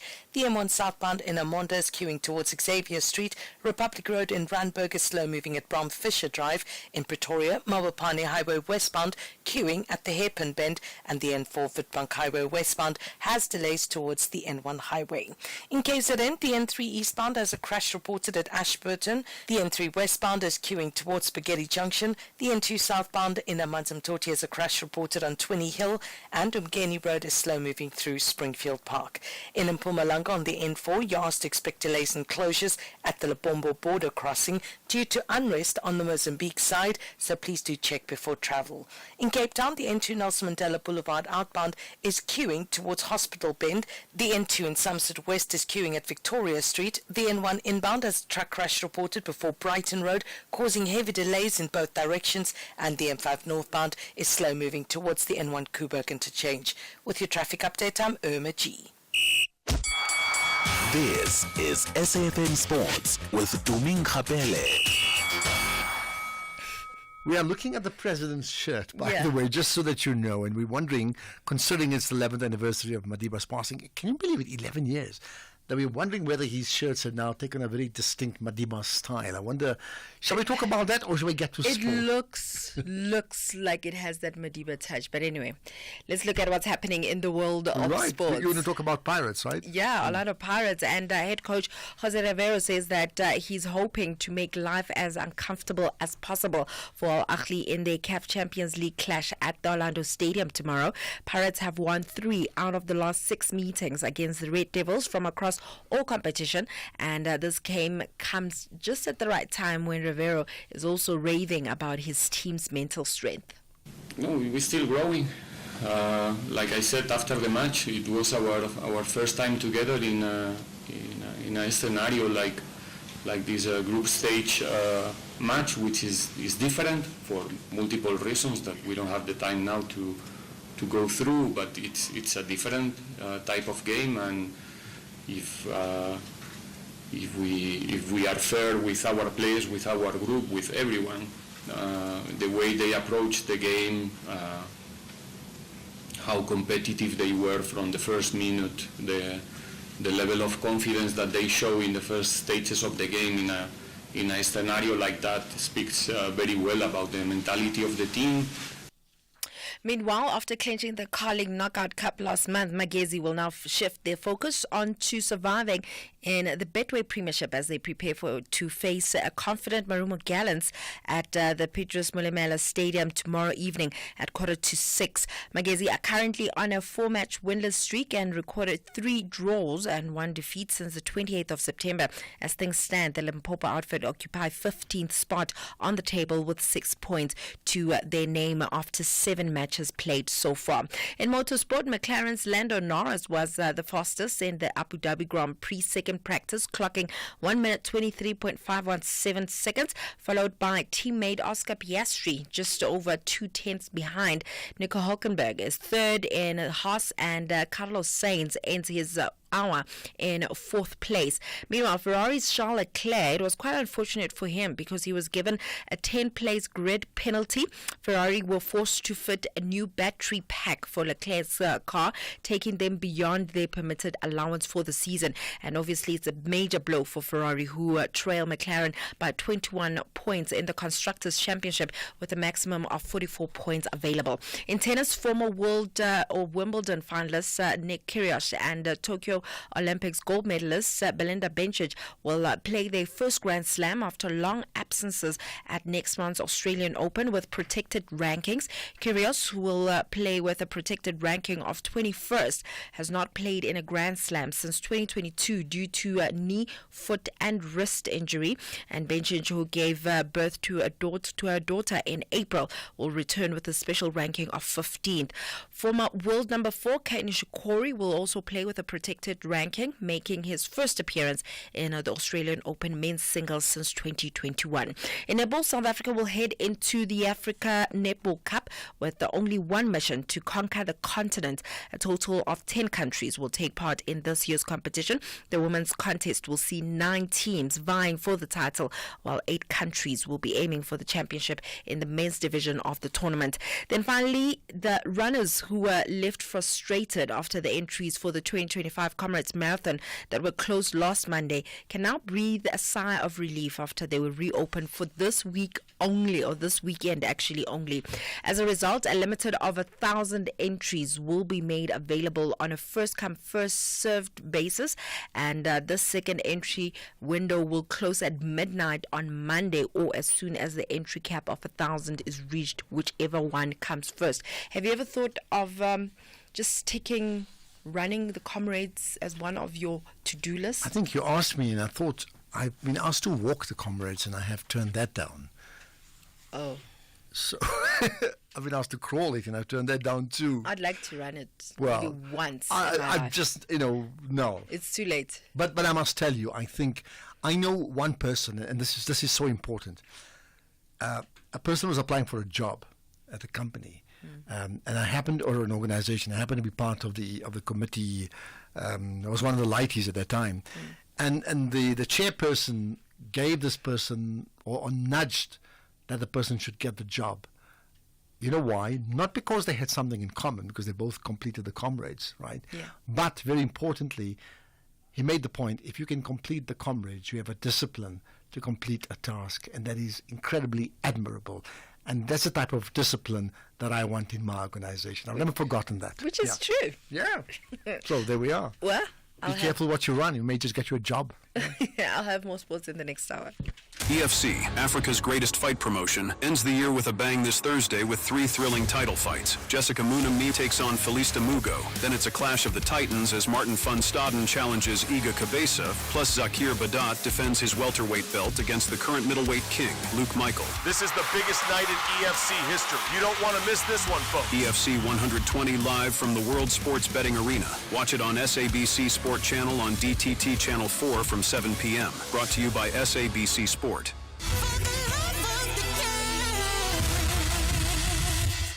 Stellies are searching for their first win in Group B, while the Oranges boys, RSB, are hunting for their second victory to keep the top spot. This is the Total Energies CAF Confederation Cup. Experience the joy of African football. Stellenbosch FC versus RS Picane this Sunday, 8 December at 3 p.m. Live on SABC Sport on DTT Channel 4. Also available on SABC Plus. Proudly brought to you by SABC Sport.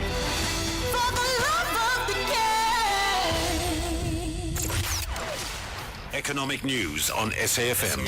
Facts and figures you can count on. Well, let's certainly talk about the money with Paswane Mpatlele, the senior account manager at Markway Fund Managers. The last report for the week, because tomorrow is Saturday. So let's talk about it. Local and global markets, Paswane. Afternoon, Ashraf, and to all your listeners. Well, Ashraf, the U.S. economic activity continues to boom. We see the topped-up forecast in terms of the labor market. U.S. hiring rebounded by 227,000 jobs in November, recovering from those strikes and weather issues they faced. Meanwhile, the unemployment did inch higher to 4.2, and this at the back of the employed number having declines at a bigger rate, causing investors now to bet on the fact that that interest rate will be cut coming into December. This has shown bond yields coming down, dollar also making some weaknesses, benefiting the emerging market currency. The focus now shifts towards next week's inflation number, which is the last critical piece of the puzzle to the rate cuts. Meanwhile, items that influence inflation, such as the world food prices, they indicated that the food prices have risen to the highest levels last seen in April 2023. These are the back of the fact that consumer products such as vegetable oil, dairy products have risen to new highs. Locally, we saw developments around the corporate space where African Bank has emerged as a top bidder for Eskom's 5.7 billion rand home loan book, which will provide them with more presence and product offering to become more competitive, while Eskom benefits from the finance behind it.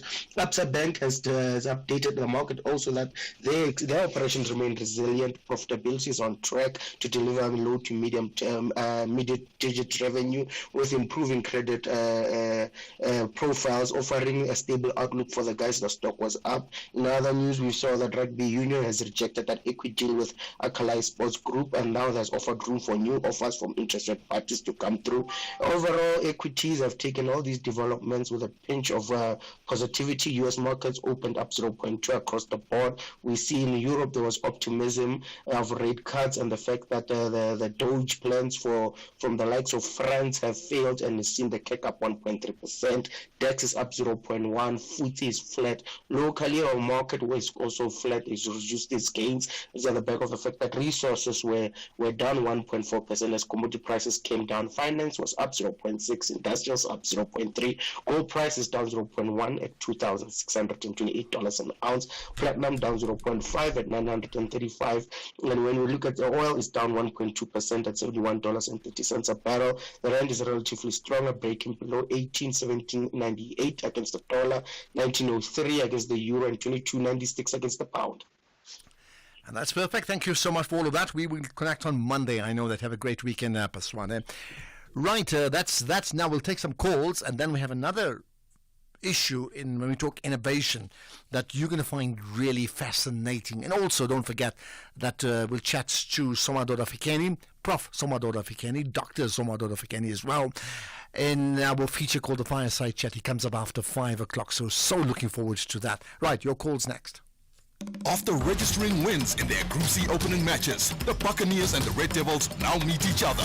The South tackles the North. This is the Total Energies CAF Champions League. Witness the incredible flavor of African football. Orlando Pirates versus Al Ahly this Saturday, 7 December at 2:30 p.m. Live on SABC3 and SABC radio stations at 3 p.m. Also available everywhere for everyone. Always on SABC Plus and SABCSport.com. Proudly brought to you by SABC Sport.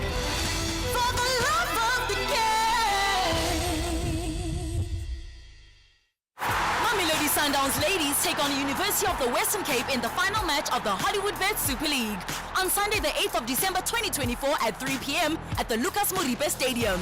Come early, dress to support the top women's teams and the crowning of champions. You stand a chance to win prizes. Gates open at 12 p.m. and tickets are free. If you can't make it to the Lucas Moripe Stadium, catch the game live on SABC 1 at 3 p.m.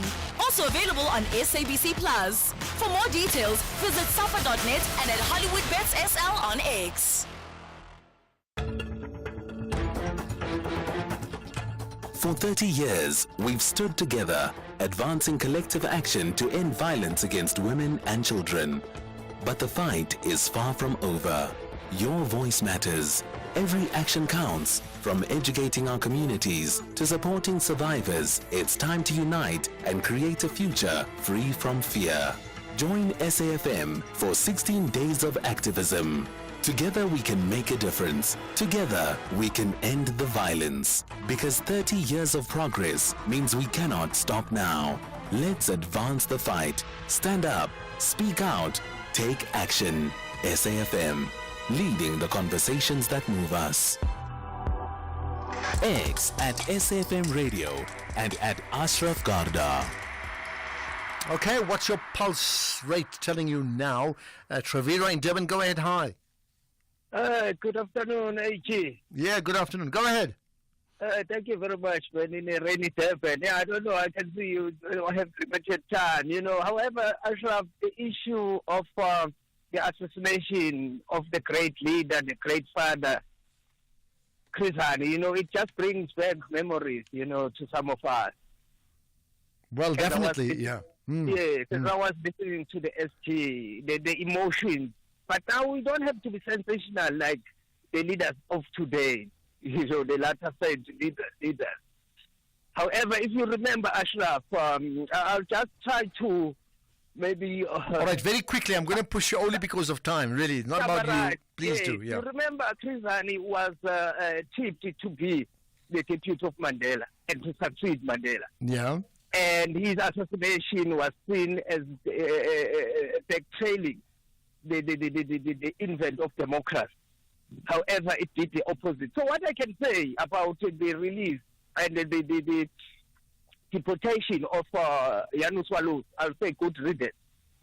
Because if we are concentrating on him, it makes him even much more having attention and airtime as if he was more. So you're practically saying don't even give him airtime, although you and I are both giving him airtime right now. But fine, I hear what you're saying, right? Thank you. Travita, I'm going to move on. Time's just against us. Thank you for that. Raining in Durban. I didn't know that, but okay, now I know. Further comments. In fact, there's more on Janus Walus. Let me just pick it up. Yeah, there we are.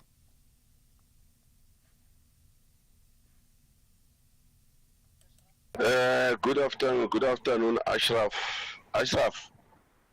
Yeah, no, the truth, it is obvious that it shall never come out, that it shall never prevail. Because why I'm saying this, they've been trying several years as the SACP to find out what exactly transpired and who was behind this killing, this assassination.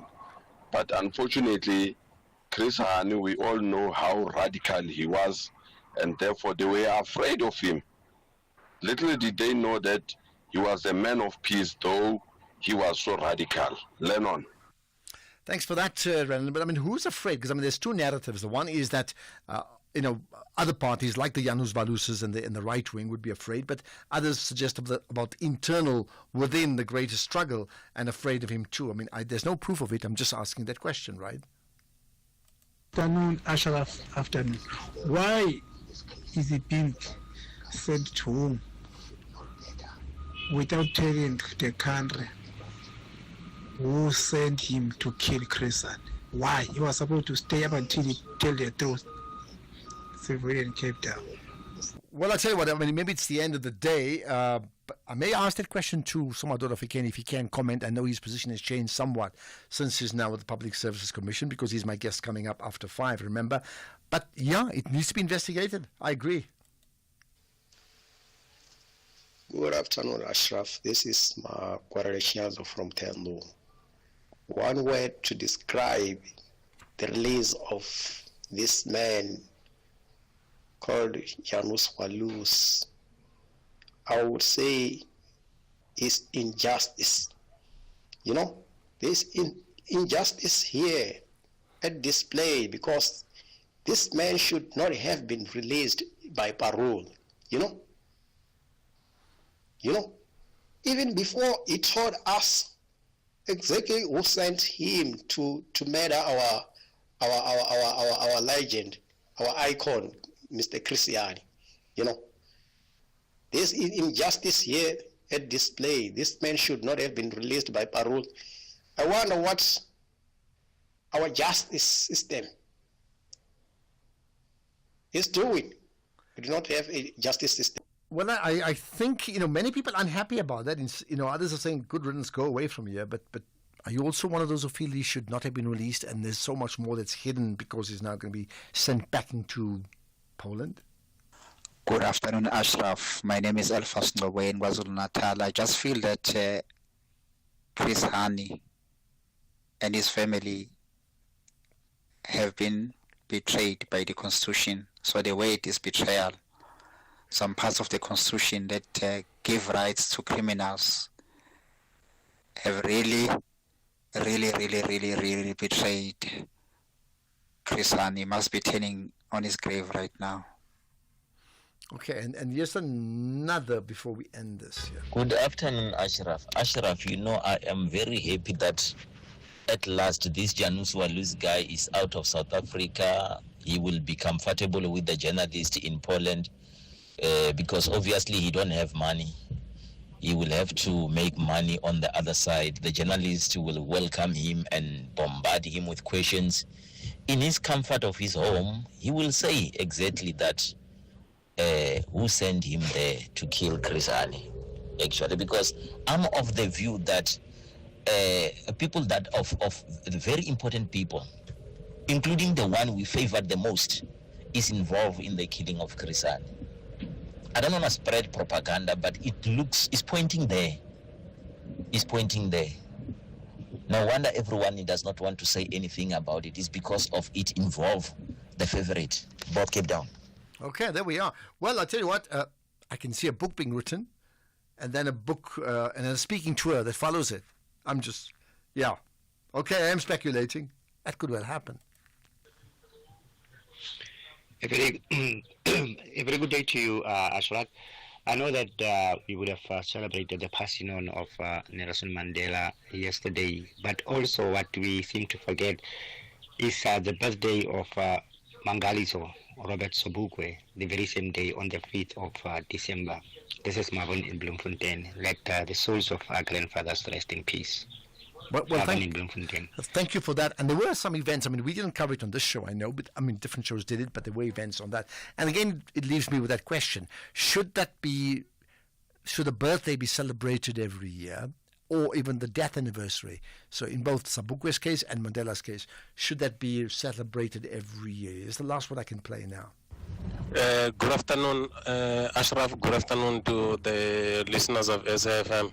I was just listening to Ike Patla there. There's one mistake that he's making. Yes, they do have environmental officers that are supposed to be controlling sightings and stuff like that. Those officials don't do their job. You find them at a remote area, busy with their cell phone, and nothing. They don't do their job there. It's anonymous in Mpumalanga. I'm a guide. You're a guide, so you ought to know. Do they really not do their job? I must take a closer. I never thought that. I must tell you, I never felt that. But maybe I don't know enough. If somebody else knows more about these rangers, are they doing their job in alerting people about what to find and what not to find? I do find if you're on there's some social media websites that are great. I think Kruger Sightings, for example, that are great for chasing animals. Besides other people WhatsApping each other. Besides others, I think. But maybe you have a better idea. Okay, let's talk innovation after this. The National Pulse with Ashraf Garda. Weekdays, 3 to 6 p.m. Right, with me now is Colin Rudolph, who's one of the formulation science students at the Nelson Mandela University. And we talk tech and innovation. And therefore we're talking to you because of something I think quite remarkable that you and your team have done. Hello. Hi, how you doing? I'm very good indeed. So let's take a step back in terms of, I understand there was like a Dragon's Den pitch, but I mean, part of that was you and your team putting something together to convince judges of the merits of your project. So tell us what it was. So we studied an honours degree in formulation science, and our project for the year is you have to develop a product that can be both marketable, feasible, and you do efficacy tests to show that it actually works. At the end of the year, you then pitch a scientific presentation on your scientific findings of the product, and the next day you pitch a Dragon's Den business pitch, 5-minute pitch, basically an elevator pitch on what makes your product unique, why would people invest in it, and why is this a market-relatable product. Okay, and in doing so, I mean, perhaps let's just take a step back. When we talk about formulation science, we have to accept the fact that for some people they know exactly what you're talking about, but from others are like, what is that? So tell me. So formulation science is basically anything that involves product development, from doing paint, skincare, cosmetics, from drug development, pharmaceuticals, etc. So we delve into the chemistry behind actually making a product. From emulsions to drug development to tablets to serums on the market that you see in Dis-Chem, for example. So basically it's a basic introduction into the formulating world of product development. Okay, so your product is called what? Scratch Patch, I hear, right? Yes. Tell me more about Scratch Patch. So the Scratch Patch is a hydrocolloidal wound healing patch specifically designed for faster healing of minor wounds. It features a blend of natural materials such as agrose from seaweed, cytosand from crustacean cells, raw feinbos honey, and rosehip seed oil, all of which are renowned for their wound healing properties. What also makes the product even more unique is its proudly South African foundation, where not just the patch is made here in South Africa, but the raw feinbos honey was actually sourced from a company known as Simply Bee, based in Hopefield, who practice responsible beekeeping with our native Cape honeybee species. And the fact that our feinbos biome is so rich in antioxidants, it gives the honey an extra boost in antioxidant content. This therefore helps the wound healing process and being more beneficial towards the process in the Okay, end. but you did say minor wounds. Tell me what type of Yes. wounds are we talking about? So nothing above 1.5 centimeters, basically. So as soon as you go into deeper, longer wounds, you'll have a greater risk of infection and longer wound care that's needed for bigger patches, etc., etc. So the idea behind minor wounds, specifically for the scratch patch, is to cater for blemishes and tiny scratches. Specifically because I'm getting married next year, I thought about what would a bride want on her wedding day. She would want flawless skin. So the idea is that you would apply the scratch patch to any scratch or blemishes that you have on your skin, and it will accelerate the wound healing process so that on your day you won't have any scratches on your skin at all.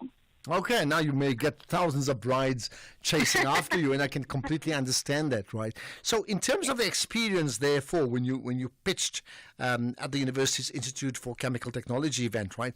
What came out of the pitch, and what happens next to you and your team? Well, out of the pitch, we got some feedback from our chemistry department as well as our formulation department. And the idea is then if you want to continue developing your product, you then talk to the formulation science and our innovative officers, and then they can tell you, can they invest further into your product, or you find different investors and you take it on your own. So basically starting your own small business in the end. To do this, obviously, if you want to go into formulation science, you have to have a chemistry background because it is quite heavily chemical based. So not just anyone can, apply for it. But if you are a chemistry student just finished and you apply for this honors degree, they can take your fascinating idea that you have, help develop it, nurture it, and then you can actually go straight into the market afterwards if, you've got some positive results. So it's a very nurturing environment. Understandably so. So maybe just finally, what happens next for you?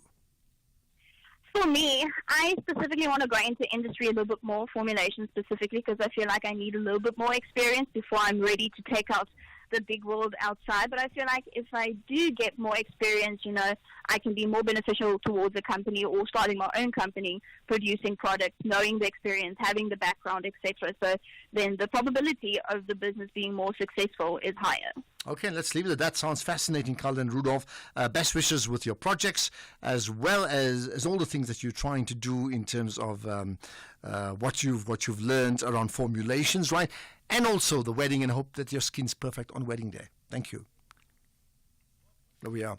All right, let's see if I can play a quick voice note around. You see, if the voice notes are like beyond 30 seconds and we can't squeeze them in, that's why I'm asking you, can we be as short as possible, right? But just maybe time to tell you that after 5 o'clock, so we changed that completely because we do this every Friday. We have one guest that we speak to for an hour, well, about 45, 50 minutes. And my guest today is Professor Somadoda Fikeni. There's so much to talk about him. I've had a few people who follow him, and they've said, like, hey, we absolutely are not going to miss this. Well, I'm not going to miss it, and I don't expect you to do so, because he's going to say things that'll get you thinking, believe me. Let's get the news now. It's 5 o'clock. Here's Greg Kos.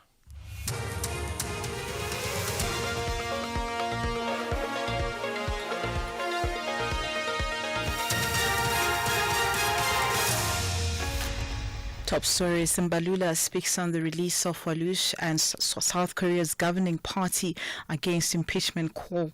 With the news, I'm Dino Mutaung. Good afternoon. The ANC General Secretary Fikile Mbalula says the release of Chris Hani's killer Janus Walush without a full confession of his actions is an injustice. Earlier, the Minister in the Presidency, Khumbudzo Ntshavheni, announced that Walush will be deported to Poland. He was sentenced to death for the assassination of Hani in 1993 and was placed on parole in 2022 for a period of 2 years. Mbalula was briefing the media in Johannesburg this afternoon. We call on the conscience of Janus Walush to tell the whole truth about the forces that orchestrated this heinous act. We call for a comprehensive inquiry into the assassination of Comrade Chris Hani to expose the full scope of this crime and bring closure to his family, the ANC and the people of South Africa. South Africa is no home for assassins and murderers. Walush must leave the country now. Meanwhile, Mbalula says citizens have a duty to safeguard their country. This as calls are mounting for the deportation of illegal foreign nationals as the country grapples with issues of illegal mining activities and a spike of foodborne illnesses, which some have linked to counterfeit goods allegedly sold by foreign-owned spaza shops. The illegal criminal activity must be wiped out. South Africans must work, and we must work together to get rid of these illegal activities, and we must clamp down as we do right now, that those illegal spaza shops, particularly by foreign nationals too, must close down, and those who are found must be deported with immediate effect. The people of South Africa must become the eyes and ears of government to act decisively in relation to this. In other news, the embattled Thabachweu local municipality in Lydenburg, Mpumalanga, claims that illegal mining activities are polluting water resources in Sabi, Pilgrim's Rest and surrounding areas. Executive Mayor Frida Nkadimeng says the influx of the illegal miners has also put pressure on their services. Nkadimeng visited the South Shaft in Sabi, where members of the police, SANDF and private security personnel are retrieving miners from an abandoned shaft. Nkadimeng elaborates. They are even using electricity to do all these illegal activities, whereby our community in Sabi are now having a shortage of water.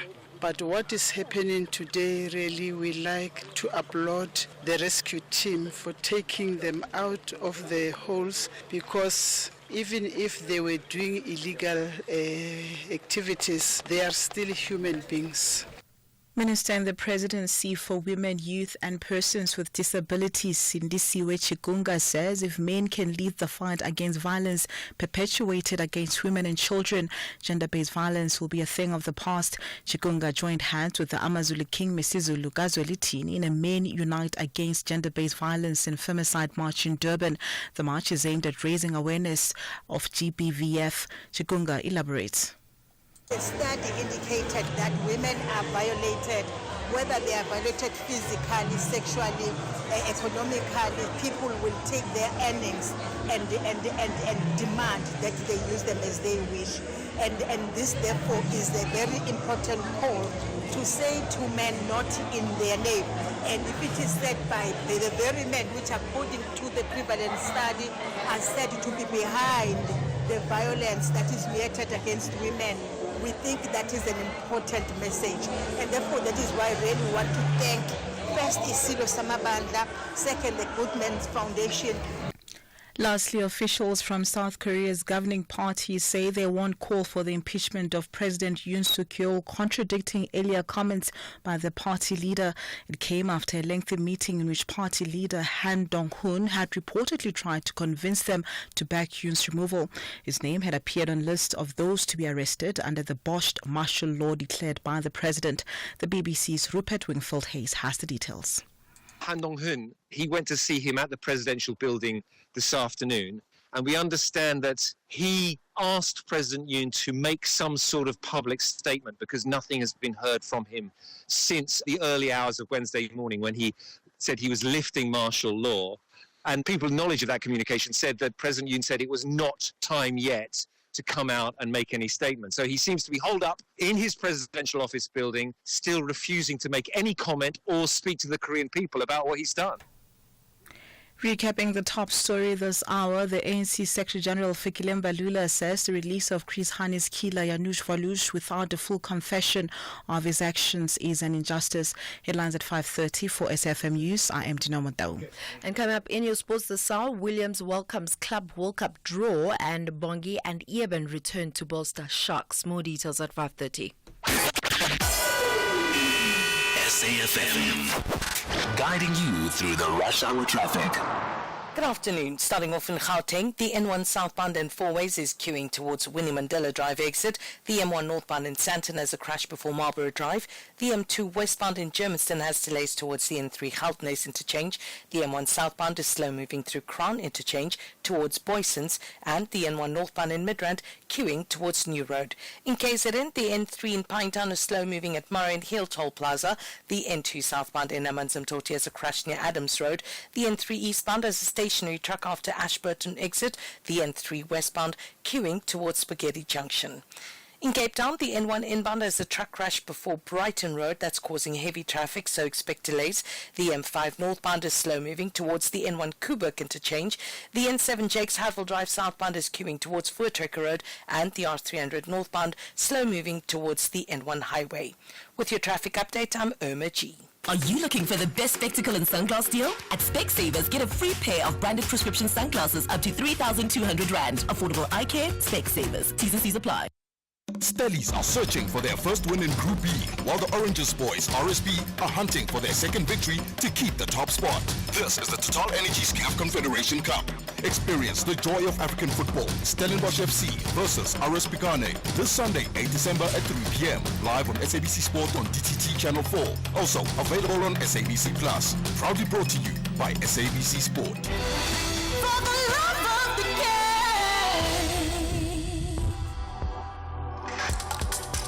The National Pulse with Ashraf Garda on SAFM. You're listening to the National Pulse, weekdays 3 to 6 p.m. Okay, so it's the fireside chat is what we do right now. Every Friday we chat to a person for the full hour. It's about 45 minutes of actual conversation. And there's always maybe time for 3 calls, but that comes up later on. And that is an important barometer, really, of the National Pulse. Well, today my guest is Professor Somadoda. In fact, I'm going to say this, Somadoda Fikeni, firstly, because he'll be with me for the next 50 minutes or so. So thank you for joining us here and really agreeing to effectively chill with me on the fireside chat. Well, thank you very much, Ashraf, for inviting me. It is with a sense of humility that I am invited into this program by such a highly regarded journalist. You're very, very kind. Now, you notice I said Prof, and then I retracted, and very, very intentionally so, because you know, what is the right title? Is it Prof Fikeni? Is it Dr. Fikeni? Or in fact, is it Chief? Because I'm going to your Ghanaian connection. Which one is it? Well, to me, I've never really spent too much time on the titles. I am doctor because I have a PhD, a professor because I'm a visiting professor. I'd been in different roles of professorial, roles in different universities. But more importantly, it's that I am Somadoda Fikeni. All other titles came later in life. And that, to me, will always be very important. Even when I used to do interviews, some would say Mr. I would never correct them. And some would say doctor or prof and so on, because I tend to focus more on the substance than the titles. Okay, and I wouldn't expect you to say anything less. But having said that, you know, there's an election in Ghana taking place tomorrow, in fact, right? And I'm not going to talk about the election per se, excepting, I mean, I understand you were sort of given an honorary, chieftaincy in Ghana, which is very interesting. That's correct. In the coastal region of Elmina, I was given honorary chieftaincy by the paramount chief in the area, or the king. And they said I was receiving this a few years after Isaac Hayes, the legendary figure, had been given one.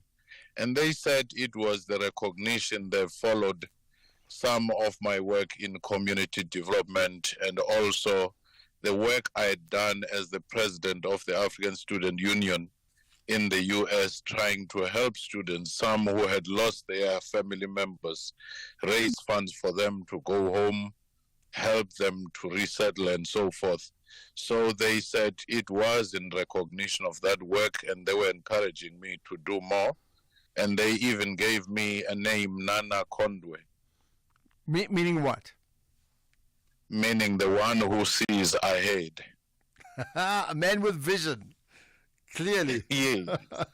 So maybe it's a good segue to talk about the one who sees ahead, and the one who can be named, as opposed to he who must not be named. What do you see South Africa 5 years from now? Well, I do think that South Africa will go through a difficult period of trying to reset itself. And we do have different possibilities. There are certain positive things which are coming together after some years of challenges. But there are certain deep structural problems that we still face. And that is why the other initiative that I'm involved in, the Indlulamity scenarios, we've come up with the 3 possible scenarios. The one of the weaver bird, the vulture culture, and the hadida. And South Africa may stand a chance if certain things are put together and there is consistency. But it faces a number of risks. Let me give you one simple example. One, the world, as we see it, is in the process of being remade. A new world order is emerging. Whether we like it or not, the winds of change are blowing. And this is mainly between the global south, which is more of a political concept, but also a geographic one, and the west, wherein power is shifting gradually from what used to be the Western, locus of power for the last 500 or so years. And countries like China are emerging as superpowers, India emerging as superpowers, Russia, of course, trying to contest its space, even though it's been reduced to some degree. It's still a force to reckon with militarily in terms of technology and so forth. And as such, South Africa is exposed to these global developments. There are other key driving trends, such as your climate change, global warming, and so forth, that we have to respond to. The artificial intelligence-driven technological revolution, the geopolitical volatility, as well as the migration crisis across the world in terms of its management. Now, South Africa, if it navigates those, it could be in a better position using its role of G20 and using its non-alignment and also sustaining the government of national unity. However, local government elections around the corner, the very parties which are in the government of national unity may have the temptation of drifting apart because partisanship becomes more important than the national common goal. And also the major party there, the ANC, has the leadership contest in 2027. And that too could become a main focal point, and therefore the glue that holds the government of national unity may not, sustain itself depending on the quality and the caliber of leadership. And there are certainly important reforms taking place. If they are sustained, South Africa could bounce back. We're a country with great potential. We're a country that has defied odds so many at times. But the question is, the main part is if, right? I hear that, right? On the global stage, and of course we can talk about different things. On the global stage, I think for many of us, ever since we were born, you think of two dominant powers. You think of the USA and you think of Russia, and you can't think beyond that. Recently, we've seen the emergence of China, and now, sort of to a degree, India. But would you say that we could actually have a situation in a few years' time where, when we think about the default country that we are compared to, anybody compares to the world, it would be a country not one of those two? Well, it is possible that when we move forward, China, India, and other regional powers which are there now also be the point of reference. But we must also be mindful of the fact that within the African continent, you have regional powers which are trying to contest the space itself. That's why South Africa ought to be competitive. But at the same time, it should manage its relationship with both the West and the South in a very creative manner, where pragmatism rather than just pure sentimental ideological approach could be. That's a good point, yeah. Okay, we're going to move on. Of course, Professor, Dr. Chief Somadoda Fikeni also is the chairperson of the Public Service Commission. But Terence from Kakama saying, good afternoon, Ashraf. When Fikeni speaks, I always listen intensively. He is an intelligent man, a man of wisdom. Now, how can I argue with that? Because we certainly know that. So I tell you what, this brings me on to another issue. Now, you know that I used to, well, I mean, this is my second coming year at SAFM. I haven't been here for 5 years. I'm back after a 5-year gap. And we welcome you back. Much appreciated. but when I was here before and I hosted the show in the afternoon talk show, we ran a poll from for the whole hour, asking people to comment or to vote on who they think is South Africa's finest political commentator. And you know, Somadoda Fikeni won that vote, right? You were the champion. I think it's about 2018, 2019. Can you remember that? I remember that vividly. In fact, I was more surprised than anything because I was just doing my part. I didn't realize that people across provinces and different sectors of society thought I was making so much contribution and in different languages. And that in itself, I think, it's one thing that will always remain with me. And thereafter, there was another organization that organized another internet-based voting. Mm-hmm. And again, I scooped the most votes, and they had a ceremony to give a certificate. And perhaps it's one of the things to say, when I joined political analysis dealing with Capital Radio, Radio Transkei in 1992, May, yes, I was very young then. And I grew up in this space. I saw so many people coming. Maybe it's one of the reasons after 3 decades of political analysis, I felt, let me try something else, such as the Public Service Commission, such as the Indlulamity scenarios, because I'd made my contribution. It's always nice when you are still on the high, when people celebrate you, like Floyd Mayweather, to just resign from the political... Well, there you so are. So that you do not suffer the Muhammad Ali situation and others where you stay until you are humiliated by the newer players. And besides, most important, I spent most time helping new journalists, new political analysts to get into the space. And now I am finalizing a contribution on the guide to political analysis. And I think that will be my main contribution looking back.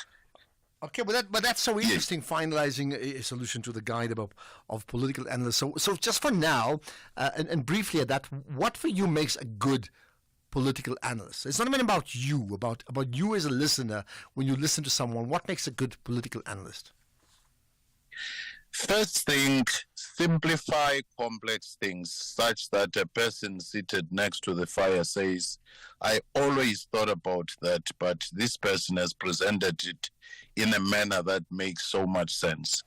The second thing, always never take for granted your listeners. They are intelligent people. Look for new angles, look for trends, try to tease and engage them, and respect them. And the third one, never be partisan or subjective, no matter how you feel. Just allow facts to surprise you as well as you analyze them dispassionately. Respect any subject, respect any person you are analyzing. Never get personal, even if they may do so in return. Let you use the motto, let your excellence be your revenge. And like Terence from Kakamas is saying, I'm hanging on to every word, and I certainly am doing the same thing. How do you avoid being personal and partisan? Just a quick answer on that. Well, I do think that each time you go in there, just say, I want to be balanced and I want to be honest. And I also want to be human and know that I could make mistakes along the way. But each time I analyze any person, let me leave them with room to retrieve their dignity. Let me not humiliate anybody, because it makes it easy for them to start listening to what you want to do. But if they can predict what you're going to say about them because you have a particular attitude, then you are shutting off their constituencies. Absolutely. You are shutting off those people. All right. But you want a conversation. Right, hold that thought. We'll talk more. Think festive season. Can you hear it? See it? Now imagine it purple. Yes, forget the tinsel, because Click season is purple. It's that time of the year for the famous Clicks 3 for 2 purple sticker promotion. Mix and match any 3 festive gifts with a purple sticker and get the cheapest one free. Clicks. Feel good, pay less. Deals valid until 24 December or while stocks last. T's and C's apply. The Eagles want to emphasize how high they can fly with maximum points against the Citizens. There's the header and there's the equaliser, and he has done it on the third attempt. This could be a big, big moment in the season of Crystal Palace. However, the defending champions are navigating an ideal path back to the summit. Grealish, and the shot is blocked, and the rebound goes in! City 2, Arsenal 2, right to the end! This is the Premier League. Experience the spectacular action between Crystal Palace and Manchester City. The Saturday 7 December at 5 p.m. Live on SABC 3. Also available at your fingertips on SABC Plus. Proudly brought to you by SABC Sport. For the love of the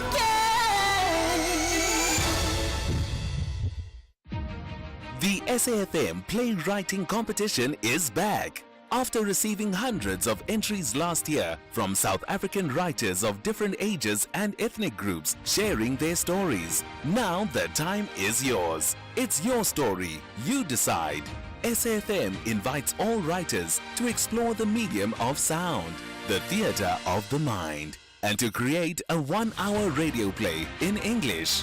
Get writing now and submit your play before the 3rd of February 2025 for a chance to win one of 3 large cash prizes. For more information, visit safm.co.za. SAFM, leading the conversations that move us. X at SAFM Radio and at Ashraf Garda.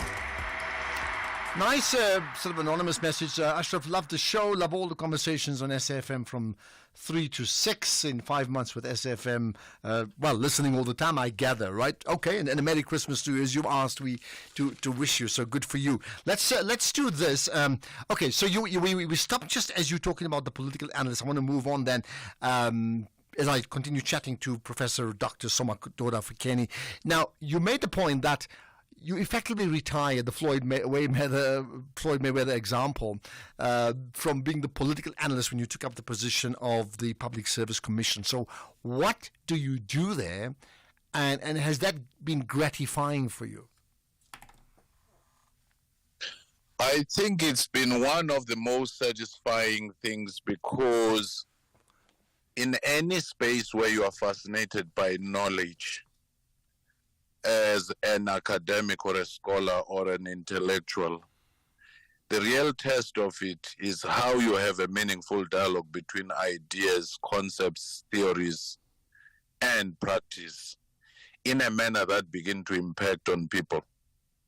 So now, with all the accumulated wisdom or experience or expertise from boards I've chaired and management roles I've played, seeing how you use Public Service Commission as an oversight body for public service reforms and performance assessment, that in itself, I think, when I saw the families of Mpumalanga saying, we've been waiting for our IDs for years, Public Service Commission has come to resolve these. When I actually got the report that a woman who had, her husband buried as a pauper and was searching for the body in Gauteng, and we intervened and that was resolved. When we intervened, when there was these forensic laboratories of the South African police causing the backlog in cases, in investigations, and we worked with the minister, with the commissioners, and with the relevant stakeholders, and that gets solved. There is no other fulfillment than just getting that, and you travel across provinces, you go to the most remote places, informal settlements, townships, rural areas, and you hear testimonies, you come back to say, we must resolve some of these problems. I cannot hope for more. It's been a blessing. Okay, and you certainly have made the impact. We missed talking to you about some of the biggest social-political issues. Of course, you have spoken, but I understand your position has slightly shifted compared to what it was before. What for you remains still then your big challenge? The one thing it's not quite happening in South Africa. You're rather edgy about it.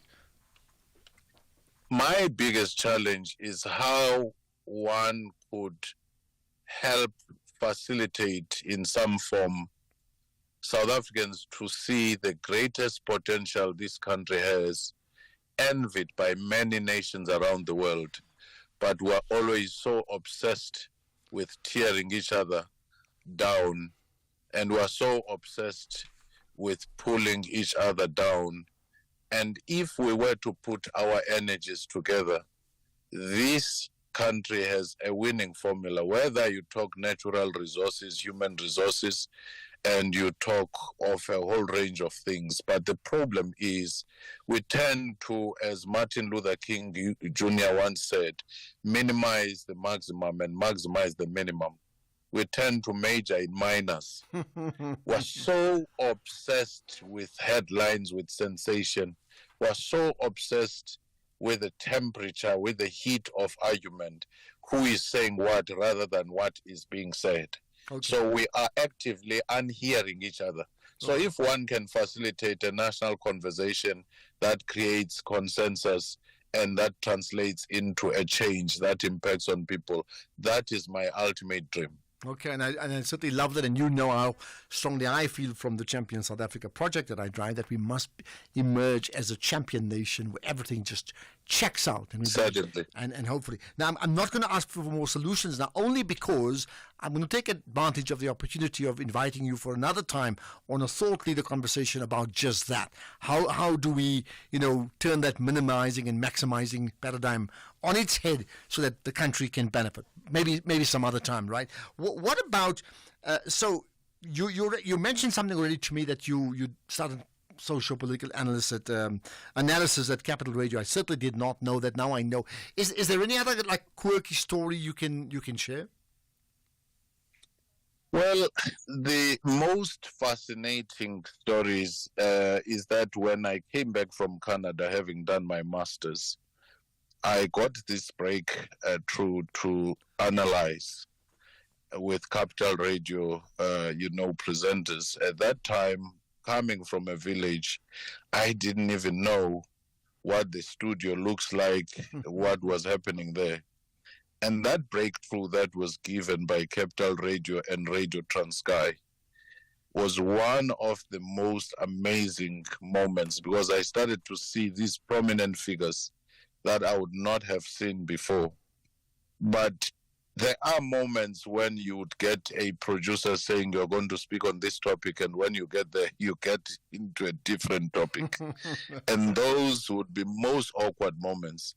And there are also moments when you meet with a presenter who has strong conviction, and they would want you to speak on something, and they would want to finish your sentences, and you stand your ground.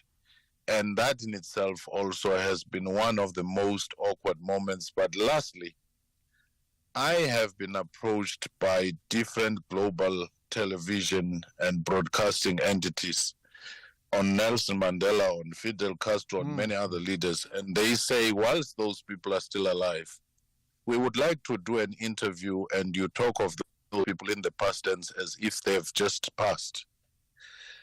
And initially, that used to be most awkward when you start saying about a person who is still alive, so and so had such a great impact, and so I can imagine. Okay, on that note, let me pause as you have your own bit of laughter. We'll pause and we'll have about a 10-minute break before we continue talking to Somadora Fikeni, because it's time now for the news headlines with Denayo Matau. Thank you very much, Ashraf. A very good afternoon. Let's take a look at the headlines at 5:30. The impact of climate change, rapid urbanization and the rapid growth of informal settlements is under discussion at a National Fire Service in Daba at George in the Western Cape. In other news, the ANC Secretary General Fikile Mbalula says the release of Chris Hanne's killer Janusz Walush without a full confession of his actions is an injustice, and Romania's Constitutional Court has ruled that the country's presidential election must be rerun just 2 days before the second round was due to take place. A full update follows at the top of the hour. SAFM, guiding you through the rush hour traffic. Good afternoon. Starting off in Gauteng, the N1 southbound in Fourways is queuing towards Winnie Mandela Drive exit. The N1 southbound in Eldorado Park is queuing on the link to the N12 West. The M1 southbound is slow moving through Omonde. The N1 southbound in Midrand has a stationary vehicle near Allendale Road. In Pretoria, the N1 northbound queuing towards Rigel Avenue. The N4 Witbank Highway westbound has delays towards the N1 Highway, and the N1 northbound queuing towards the N4 Witbank Highway. In KZN, the N3 slow moving at Marion Hill Toll Plaza. The M4 southbound is queuing towards Athlone Drive. The N3 eastbound has a stationary truck after Ashburton exit. All lanes are open. The M13 westbound in Kloof queuing near Maytime stores, and the N3 westbound is queuing towards Spaghetti Junction. In Cape Town, the R300 northbound slow moving towards the N1 highway. The N7 Jakes Huddle Drive southbound is queuing towards Voortrekker Road. The M5 southbound is slow moving towards Racecourse Road exit, and the N2 Nelson Mandela Boulevard outbound has a crash reported at Hospital Bend. With your traffic update, I'm Irma G. This is SAFM Sports with Tuming Khapele. So, Tumi, the other day we chatted about the Club World Cup, and I expressed my misgivings about the whole concept and who's making money and the players' rest. But there's an upside of that. And you're excited about the upside. You better tell us. I think for me, I'm excited for Rulani Mokoena, whose side, Wydad Casablanca, has been drawn alongside the likes of Manchester City, Al Ain of UAE, and Juventus. But for me, it's how we all know that he looks up to Pep Guardiola. And look at that. Now he's going to face City. Interesting, very interesting. But still talking about the Club World Cup, Mamelodi Sundowns captain Ronan Williams says that the players are looking forward to testing themselves in the Club World Cup. The Brazilians were drawn in Group F alongside Fluminense, Borussia Dortmund and Ulsan. Now, Williams says that he knows it won't be easy, but they are familiar with the style of Dortmund and Fluminense. Now, Sundowns are preparing themselves to face AS FAR tomorrow in the Champions League in Morocco, and head coach Mangoba He says that he looks forward to facing a team that is not afraid to take them on instead of sitting back only to catch them on the break. It's always going to be difficult sometimes when you're playing against teams that would resist allowing the game to flow by sitting in. But normally North Africans don't have that mentality. They want to come at you. They believe they've got a chance to beat you in their home ground. And they possess different energies away and home. At home, they are highly motivated, probably ultra motivated to come at you and try to get goals. But away from their supporters, they are usually very timid, and they will want to sit back and try to look for counterattacks. Kickoff is at 9 p.m. Meanwhile, Orlando Pirates coach Jose Rivero says that the weather won't be a factor in this game or in the clash against Al Ahly in the CAF Champions League at the Orlando Stadium tomorrow. For the past 2 weeks since the kickoff time was confirmed for this game as 3 p.m., Egyptians have not stopped asking questions why the game would be played in a scorching heat.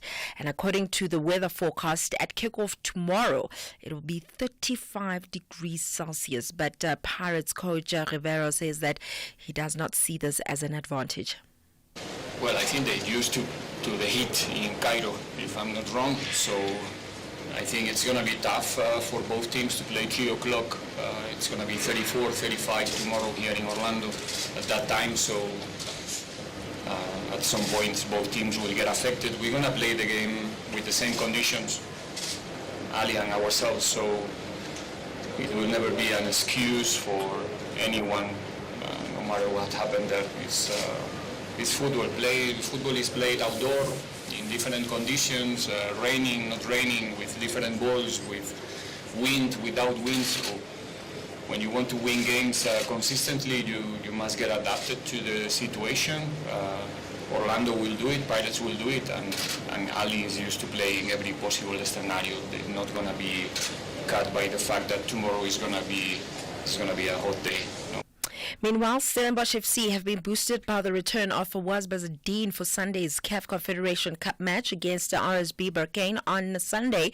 Bazadine was on paternity leave as he became a father for the first time, and their clash kicks off at 3 p.m. In rugby, the duo of Eben Etzebeth and Bongim Bonambi have returned to boost the Sharks in tomorrow's Investec Champions Cup pool match against the Exeter Chiefs in Durban. Etzebeth will assume the captaincy role from BOK leader Siya Kolisi and replaces Jason Jenkins in the engine room, while Jenkins goes down to the bench, while Bonambi returns to the side for Dylan Richardson, who moves to the bench, and it gets underway at 3 p.m. In motorsport, McLaren's Lando Norris was the fastest in Abu Dhabi second practice, clocking 1 minute and 23 seconds, followed by teammate Oscar Piastri just over 2/10 behind.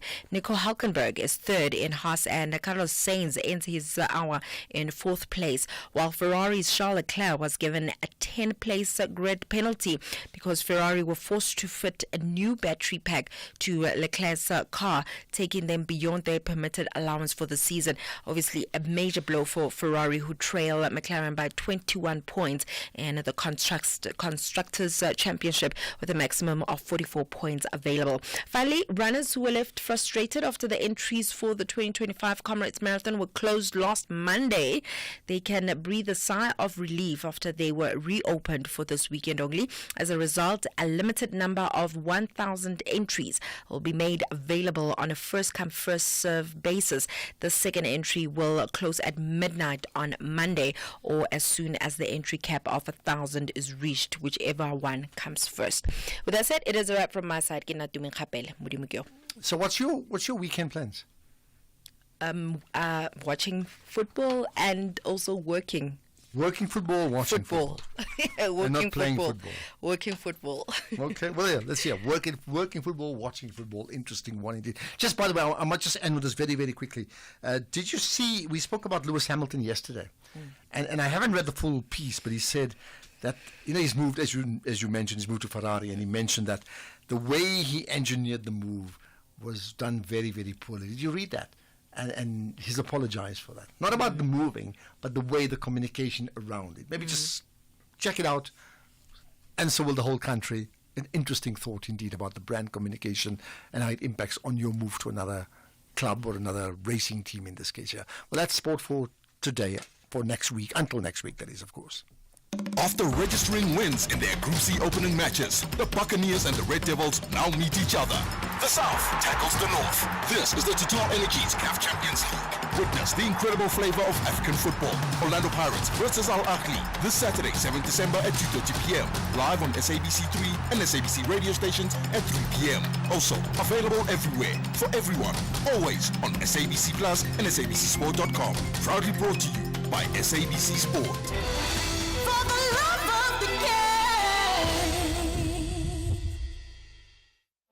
Get ready to honor Madiba's legacy together. Join us on 8 December at the Union Buildings in Tshwane, Gauteng, as we pay tribute to Nelson Mandela with the Mandela Remembrance Walk and Run. There's a distance for everyone: 21 kilometers, 10-kilometer run, and a 5-kilometer scenic walk.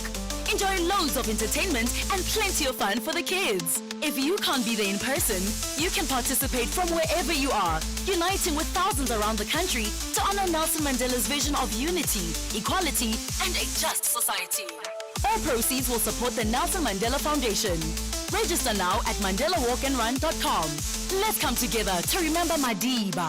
In proud partnership with Gauteng Province, the City of Tshwane, and SABC Sport. See you there. Let's make it a day to remember. Get ready to win big this holiday season with SAFM. Text Christmas to 41391 to stand a chance to win one of 12 amazing mystery prizes. SMS lines open on the 29th of November and close on the 24th of December 2024.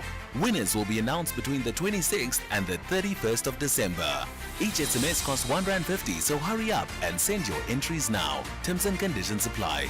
Get into the festive spirit and win big with SAFM this Christmas. Economic news on SAFM. Facts and figures you can count on. Right, Jimmy Moyaha normally hosts the SFM Market Update Fridays, but not on a Friday, so 6 to 7, no, it's the weekend, right. But what have you got today about the markets, Jimmy? Good evening. I'll start putting in to the listeners. Markets closing the week out in kind of a weird space. Taking a bit of positivity, though, we will take the positivity on our local equities. U.S. markets are slightly in the red following that U.S. jobs number. That data was quite strong there, but obviously giving a bit of weakness towards the U.S. dollar. As you heard Paswane mention a little earlier in the show, we are expecting that next week we've got that inflation print that will probably give guidance around what the December rate cut will be from the U.S., but the Rand strengthening off the back of that, we're seeing the Rand around that 18 Rand level against the U.S. dollar, moving marginally against the pound and the euro. If we look at how the international equity markets performed, all of the Asian markets were almost all in the green, barring a couple that were in the red. I think the Nikkei and the Hang Seng were the markets that finished in the red. European markets were also a bit of a mixed bag there, mostly in the green though. Our own local markets, resource counters were down about 1% on the day, but it was offset by the gains on industrials and financials. The top 40 and the oil share finished the day out in positive territory and the week out in positive territory. We had a bit of a slump earlier in the week, and we could have finished a lot stronger this week, so I'm going to be looking for that next week. A quick look at commodities. Platinum and palladium not moving, still pretty much where they were yesterday. The Brent crude price coming back lower, away from that $75 a barrel level. Hoping to see that will continue going into next week. Gold price holding steady around the 2,640 odd level. Bitcoin coming back below 100,000 from having peaked above 100,000 just yesterday. So we're going to keep an eye on that going into the weekend. That does tend to move over the weekends every now and then. But we're starting to see a very clear sign that markets are slowing down for the December break. Next week is likely to be the final week of busyness, if we are to look at the markets. The week after that, a lot of traders and investors might be on holiday at that point. But we'll come back next week, and hopefully we can close out the week and the month and even the year in positive territory. The all-share index and the top 40 are up for the year at this stage. So I'm going to hopefully get a better reading on that going into the next coming weeks and give you a good close by the time we wrap up the year. But for now, Ashraf, back to you. Okay, perfect. Yeah, in fact, it's true. Next week is the last real business week of the year. So thanks for that, Jimmy. There's further comments. Afternoon, Ashraf. Though I'm not South African, Dr. Fikeni is a man I respect so much. He's a master, but he has made himself a servant of the people, so soft-spoken. And this comes from someone, I think it's called Am in Pretoria. We've got 2-3 calls we can take. We'll do that right after this. Ashraf Garda on the National Pulse. My guest doesn't really want titles, but he is the head of the Public Service Commission, Dr. Professor Somadoda Fikeni. He's part of the fireside chat that we have every Friday. So what we'll do now is I'm going to take... I love the stories about about the subjects being changed and maybe presenters trying to effectively finish answers to try and shift opinions the way they would want it, which is very fascinating in a whole conversation in its own right. But let's do this. Let's get some calls. So Limsi, let's get your thoughts. Hi. Chosibe. Ashraf forgot the other title of yours, that is Chosibe. In 1983, Chosibe, I attended a boarding school in Mount Elif with you. Our history teacher was Mr. Nweiti Smuta. I would talk with you and the brother discussing things about apartheid, Mandela, and so on. Now, one day, you disputed me when I said Bob Marley was the greatest reggae singer. You said no, it was Peter Tosh, because Peter Tosh's messaging was direct. Do you still hold that view, or have you since seen the light. Solomzi Yapi, Kukuletu. Bye. Oh, lovely story. Okay, have you seen The Light, Peter Tosh versus Bob Marley?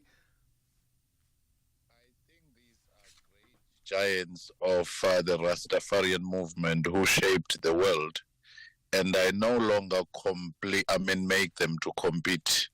I see them as complementary in a sense, and it was in that period of 1982 when I was still in high school that I was first detained for organizing a political event.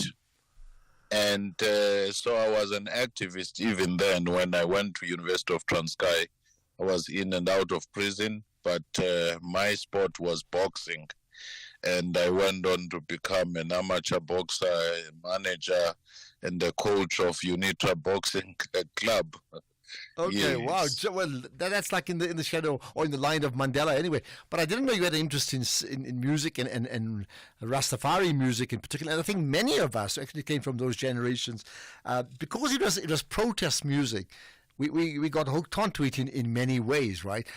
Was there a particular song that you really enjoyed?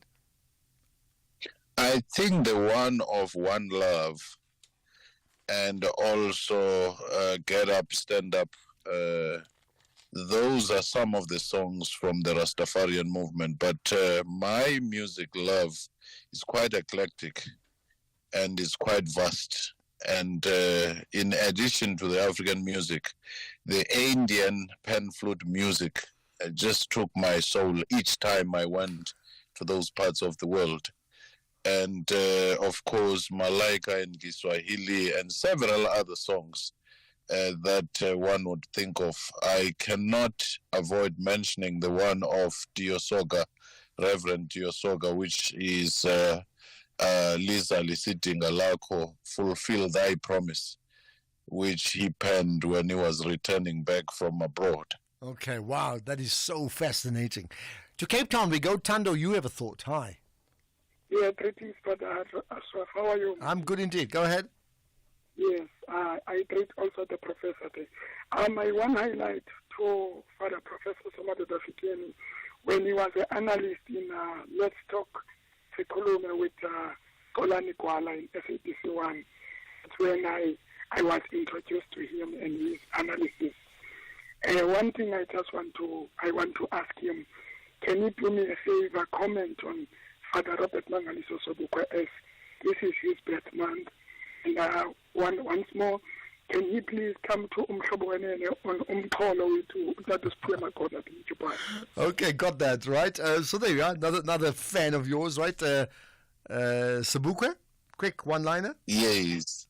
Certainly one of the greatest giants who is not yet celebrated to the level he was supposed to be. It's because our view of politics has been so narrow and partisan that great giants such as Sobukwe, Biko, and many others, some from the unity movement, have not been celebrated because there's always been this beauty contest of which party comes first, which one is greater than the other, instead of just celebrating individuals from their standpoints. I think that is so true, right? Okay, let's move on to other things now. One of the things that we do often on the show, we ask people to give a shout out. You've given a shout out effectively to Bob Marley and Peter Tosh and now Robert Sobukwe, but we also ask people to give a shout out to a young South African that has impressed you so much. Who would that person be? Well, there is a great number of young people who have impressed me a great deal. During the Fees Must Fall, there were those leaders who led, such as Nompendlo Mkhatshwa at the time, and Hassan, and who was the other one. But during that time, they stood up, they led in a very complex environment. But to me, I always go back to say, we forget that when Steve Biko died, he was just 31 years. He was a youth. Yeah, true. But when you look at what he had done at the age of 21, 22, you just see that this person matured before he was shocked to maturity. The same when you look at people like Martin Luther King Jr., you look at their age when they were doing all these amazing things. And I look around, great talent in the country, your Trevor Noah, others are scientists, and so forth. The country is abound with talent. But the other young person who has impressed me, who come from my village, is Hlomla Dandala. There is one humorous story. The father... All right, pause on that story, because I want to hear that story, and I'll do it right after this. If you think you cannot afford a lawyer, think again. Clientele Legal has made professional legal services affordable for you. Whether it's a civil, criminal, or labor-related matter, we have a nationwide panel of attorneys standing by to assist you.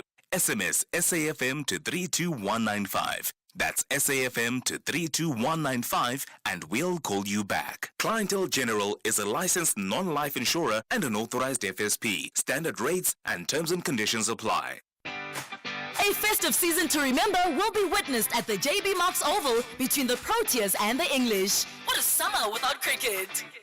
This is the One Day International Series, where summer cricket comes alive. Catch the third and final women's ODI clash, South Africa versus England, on Wednesday, 11 December at 13:40. Live at your fingertips on SABC Plus and Radio 2000, with reports on various SABC radio stations. Proudly brought to you by SABC Sport. For the love of the game.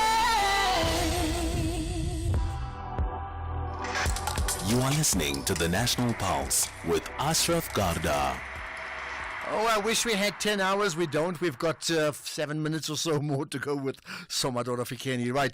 You have that story to tell us. Go ahead. Hlomla Dandala and Bishop Dandala, who is the father, they come from my village. At the time, Hlomla wanted to do drama and English adverts. The father was so upset.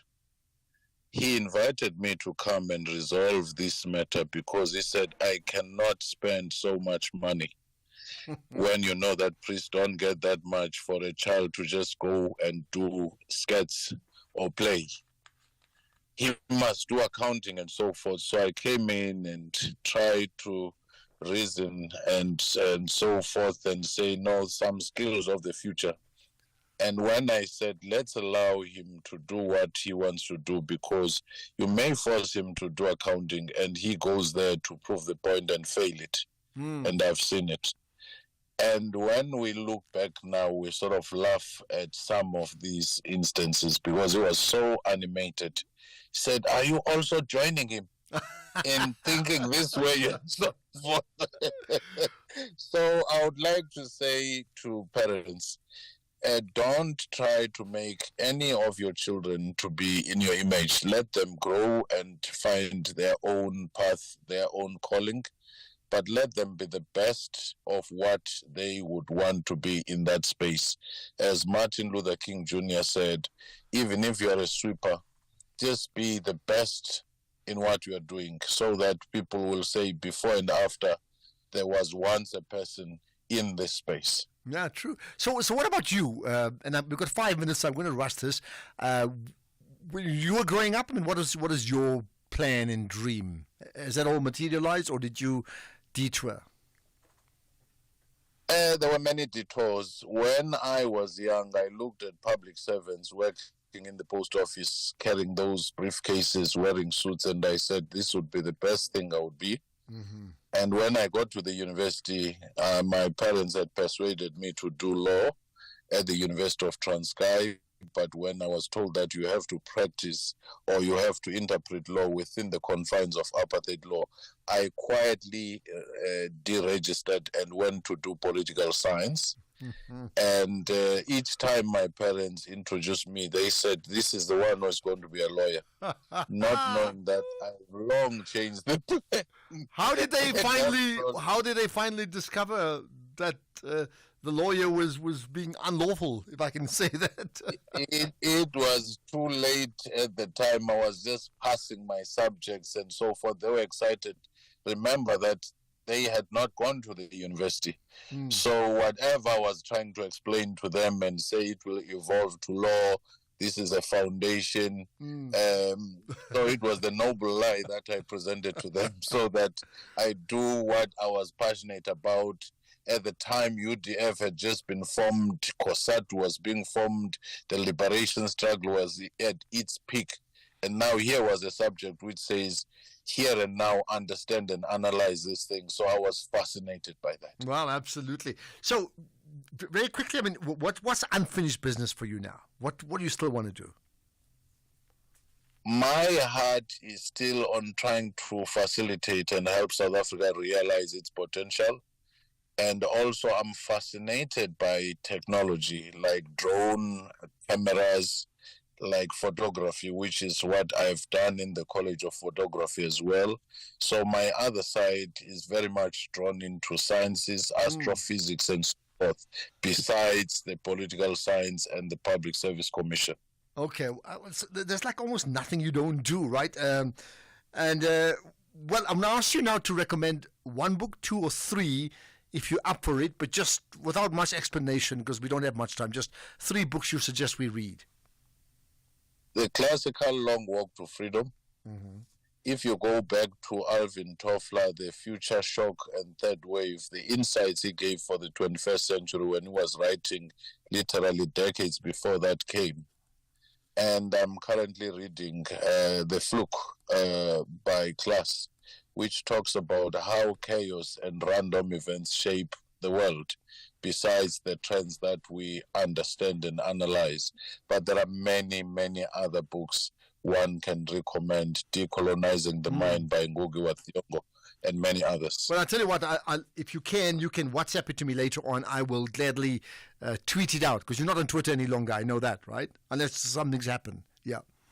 I'm not on Twitter any longer. I just stayed in the WhatsApp, all those thousands of my followers. When I joined the Public Service Commission, I quietly walked away. Yeah. Yes. Okay. So you can, I will certainly, I'll tweet it on your behalf. Is there one person you would like to have a seat at the table with, like you'd like to share, but it just has not happened? Well, unfortunately, the people I would like to sit with are no longer with us. If you were to sit with Martin Luther King Jr., takes you through what was happening. People like Chief Albert Luthuli, and you sit around the table with the likes of Mother Teresa and so forth. So there are many people one would have loved to, Kwame Nkrumah, and many others from the time in history. But maybe you've answered the question that historically, that's what you want. Okay, current one? Is there one current alive person? I would like to meet and talk to people like Elon Musk to understand their thinking about the world. And I would also like to have a session with the likes of Obama. I do have a great number of other people who fascinate me in what they are doing. Okay. Who are still alive, but I've not had a chance to sit down and engage. And we need to have our coffee as well. I know that. As far as Elon Musk is concerned, it's interesting. Mteto Nyati, the chair of Eskom, who had him as a guest 2 weeks ago, has said exactly the same thing. He wants to meet Elon Musk. It leaves me now with 15 seconds to ask you this, right? Of all the things, you've done incredible things. How would Somadoda Fikeni like to be remembered in 30 seconds? A person who was very much lucky to be chosen by fate and fortune, and who tried to help others and live for something bigger than himself. And a person who will always be eternally grateful for the opportunities given. And I can tell you, this fireside chat was a masterclass. And I wouldn't expect anything less from you. So thank you for making the time, and I really appreciate the late connection, and that past midnight last night. Thank you so much for doing this again. I really, really appreciate it. And then hopefully we will chat soon and meet up soon as well. Thank you. Thank you. It's my honor. And enjoy the holidays, right? Goodbye and good night, sort of early good night, and Merry Christmas to you as well. Okay, it's 6 o'clock. It's time now for the news.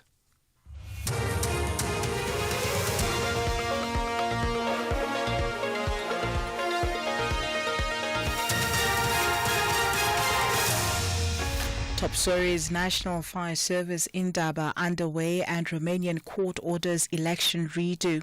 With the news, I am Dino Mutaung. Good evening. The impact of climate change, rapid urbanization and the rapid growth of informal settlements is under discussion at a National Fire Service Indaba at George in the Western Cape. Talks were led by